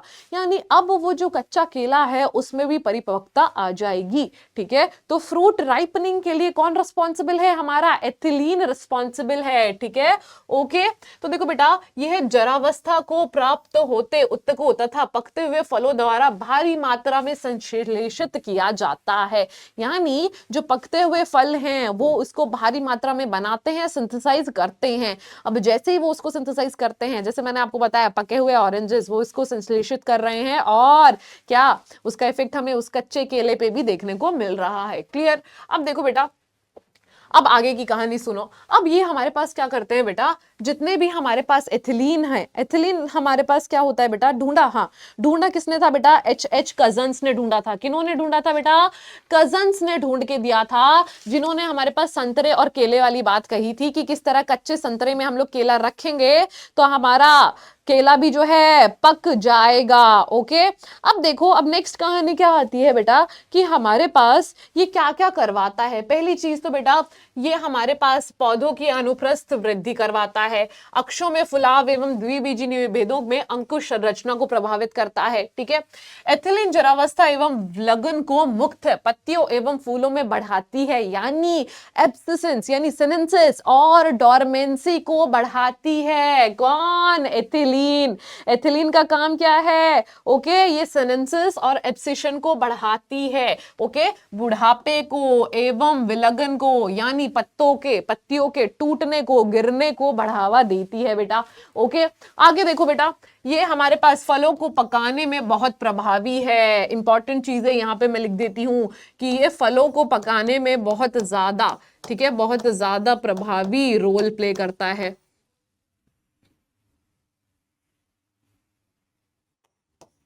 फलों को पकाने में, फलों को पकाने के साथ साथ हमारे पास और क्या क्या है? जरावस्था एवं विलगन को के लिए प्रेरक है, उसको बढ़ावा देता है। ओके, जरावस्था एवं विलगन को, जरावस्था एवं विलगन को ये क्या करता है? बढ़ावा देता है।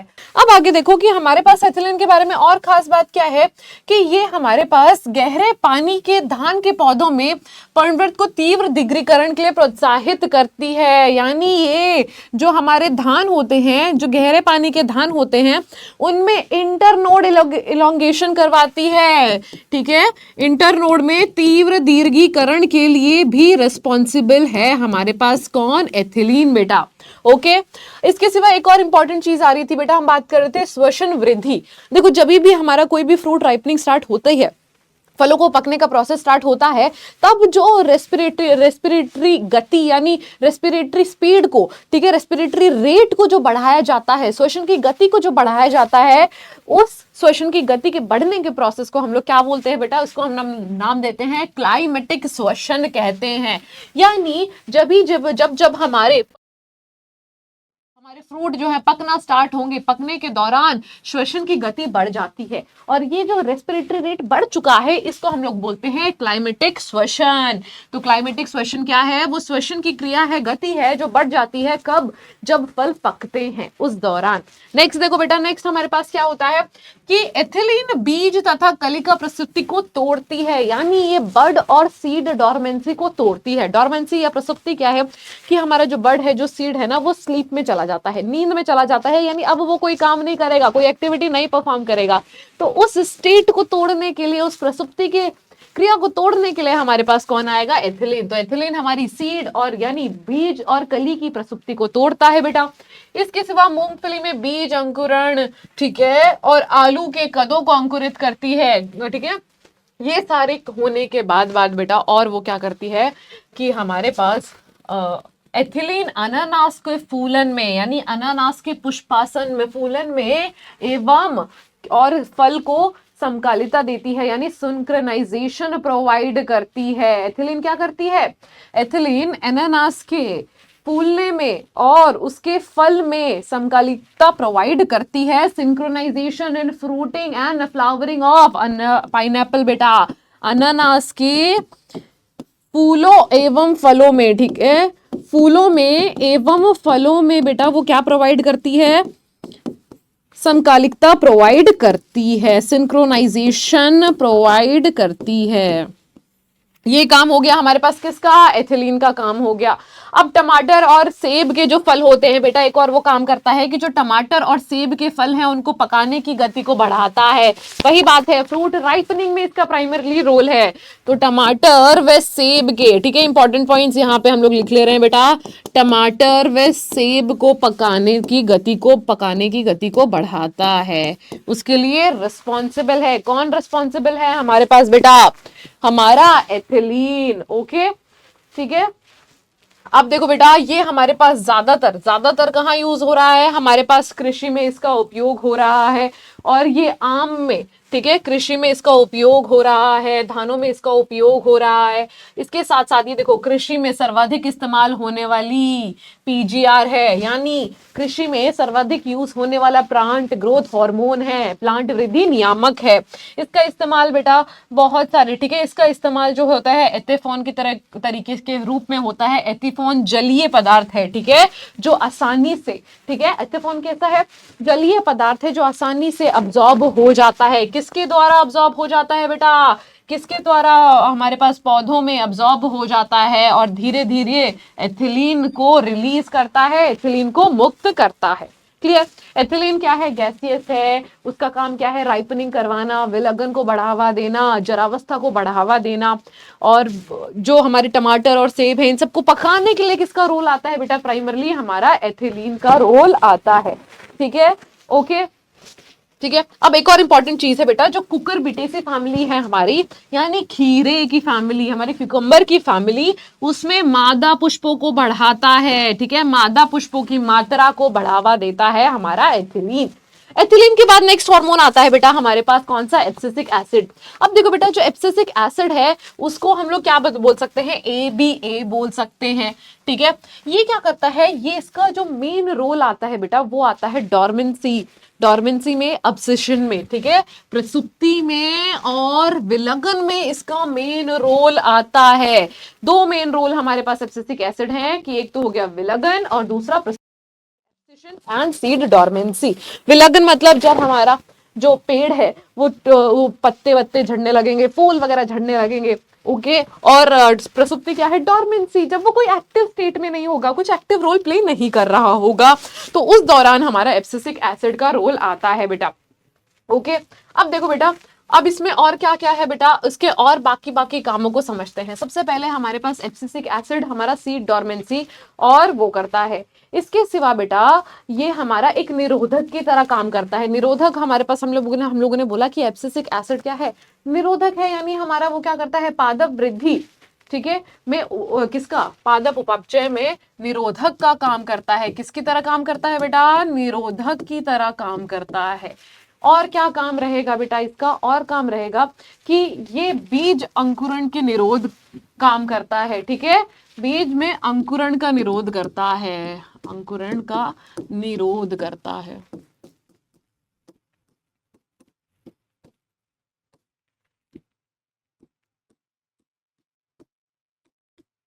अंकुरण का भी निरोध करता है। और क्या क्या काम हो गया बेटा? और इसका काम हो गया कि ये ना पौधों में एक स्ट्रेस हार्मोन की तरह काम करता है, यानी इसको हम लोग बोल सकते हैं तनाव हार्मोन। ये पौधों में विभिन्न विभिन्न तनाव को सहने की या उसको टॉलरेट करने की क्या प्रोवाइड करता है? क्षमता प्रोवाइड करता है बेटा। तनाव सहने की क्षमता प्रोवाइड करता है, इसलिए हम लोग इसको स्ट्रेस हार्मोन या तनाव हार्मोन भी कहते हैं। तनाव सहने की क्षमता प्रोवाइड करता है, इसलिए we call it as stress hormone या फिर तनाव हार्मोन, या फिर इसको हम लोग नाम दे देते हैं हमारे पास तनाव हार्मोन। अब और क्या क्या काम है बेटा इसका? ये हमारे पास बीज की ग्रोथ, उसकी परिपक्वता यानी उसकी मैच्योरिटी, उसकी डॉर्मेंसी, इन सारी चीजों को, ठीक है, इन सारी चीजों में इंपॉर्टेंट रोल प्ले करता है। कौन कौन सी चीजों में रोल प्ले करता है बेटा? बीज की ग्रोथ यानी बीज का विकास, उसकी मैच्योरिटी, उसकी डॉर्मेंसी यानी बीज का विकास एवं उसकी प्रसुप्ति, विकास, प्रसुप्ति और उसके परिपक्वता में, उसकी मैच्योरिटी में अहम भूमिका निभाता है। बहुत इंपॉर्टेंट रोल प्ले करता है। कौन? हमारा एब्सिसिक एसिड, जिसको हम लोग स्ट्रेस हार्मोन भी बोलते हैं। ठीक है बेटा, ओके। तो देखो बेटा, अब ये तो थी बेटा हमारे पास एब्सिसिक एसिड और इथाइलिन के बारे में बात। इसके सिवा एक और चीज आती है बेटा, जिसको हम लोग क्या बोलते हैं कि दो तरीके के हार्मोन आते हैं। एक को हम लोग बोलते हैं पूरक हार्मोन और दूसरे को हम लोग बोलते हैं विरोधक हार्मोन। कौन कौन से हार्मोन? पूरक हार्मोन एंड विरोधक हार्मोन। अब पूरक हार्मोन और विरोधक हार्मोन क्या होते हैं उसको समझते हैं। तो बेटा जो पूरक हार्मोन होते हैं ना, इनको हम लोग कॉम्प्लीमेंट्री हार्मोन्स भी बोलते हैं। कॉम्प्लीमेंट्री मतलब एक के साथ एक, ठीक है। यानी कोई हार्मोन जो एक काम कर रहा है तो दूसरा हार्मोन भी वही सेम काम करता है। इसको हम लोग क्या बोलेंगे? पूरक हार्मोन्स का नाम देंगे। तो जब कोई भी दो हार्मोन किसी भी सेम काम को कर रहे हैं, वी कॉल इट एज पूरक हार्मोन। ठीक है, ओके। तो दो हार्मोन एक तरीके का, एक समान प्रभाव डाल रहे हैं, ठीक है, एक समान प्रभाव डाल रहे हैं, उनको हम लोग बोल रहे हैं पूरक हार्मोन्स बेटा। अब उदाहरण के लिए अब आप बोलोगे उदाहरण बता दो बेटा। उदाहरण के लिए आप ले लो, फॉर एग्जांपल हमारे पास क्या आ गया? इथाइलिन आ गया, एब्सिसिक एसिड आ गया। इथाइलिन और एब्सिसिक एसिड का दोनों का एक कॉमन रोल था बेटा, क्या? विलगन में, ठीक है, विलगन में रोल था और जरावस्था में रोल था, ठीक है। तो एक आ गया हमारे पास इथाइलिन और दूसरा आ गया हमारा एब्सिसिक एसिड। दोनों का रोल किस में था बेटा? दोनों का रोल था जरावस्था में और विलगन में, ठीक है, सिनेंसिस में एंड एब्सिशन में, जरावस्था एवं विलगन में। ये जो पत्ती हमारी टूट के गिर रही है, कौन करवा रहा है? हमारा इथाइलिन और एब्सिसिक एसिड। ये कौन होते हैं बेटा? ये होते हैं पूरक हार्मोन। बोले तो ऑपोजिट काम कर रहे हैं, ठीक है, सॉरी, एक साथ काम कर रहे हैं। अब इसी के उल्टा ऑपोजिट काम करने वाले हार्मोन्स को हम लोग बोलते हैं विरोधक हार्मोन्स, ठीक है। पूरक हार्मोन्स एक जैसा काम, ठीक है, दोनों एक समान प्रभाव डालेंगे, और दूसरा आएगा बेटा विरोधक हार्मोन, जो एक दूसरे के उल्टा काम करेंगे, ठीक है। ये यहां आ गया बेटा विरोधक हार्मोन, जो एक दूसरे के विपरीत प्रभाव डालेंगे, विरोधक हार्मोन।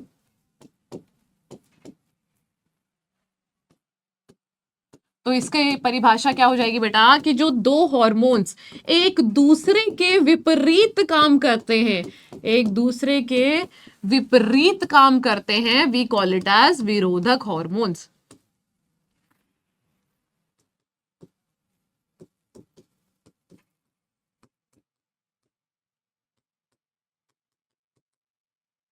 एग्जाम्पल ले लो, एग्जाम्पल के लिए कौन हो जाएगा बेटा? एग्जाम्पल के लिए हो जाएगा, याद करो, हमारा एपिकल डोमिनेंस यानी शिखाग्र प्रधानता कौन दिखाता है? ऑक्सिन भैया दिखाते हैं। वहीं उसको रोकने के लिए, उनको बोलने के लिए कि ऐसा मत करो, पार्श्व जो बड्स हैं, जो कली हैं, उनको भी मौका, जो पत्तियां हैं उनको भी मौका दो ग्रोथ का, ठीक है, तो वो कौन करवाता है, वो हमारे जिब्रेलिन भैया करवाते हैं। तो एग्जाम्पल के लिए कौन आ जाएगा, ऑक्सिन, और दूसरा क्या हो जाएगा बेटा, जिब्रेलिक एसिड। ऑक्सिन क्या कराता है, शिखाग्र प्रधानता दिखाता है, वहीं इस प्रधानता को रुकावट करने का काम, रोकने का काम कौन करता है, जिब्रेलिक एसिड करता है। तो एग्जाम्पल कौन हो गया बेटा हमारा, इसको सॉरी साइटोकाइनिन कौन करता है, साइटोकाइनिन। तो एग्जाम्पल क्या हो गया बेटा, एग्जाम्पल के लिए हो गया हमारा, ठीक है, एग्जाम्पल के लिए हो गया हमारा क्या, ऑक्सीन एंड साइटोकिनिन। तो साइटोकिनिन क्या करेंगे, इनको छुटकारा दिलाएंगे एपिकल डोमिनेंस से, शीघ्र प्रधानता से, उसको शीघ्र प्रधानता को रोकने के लिए,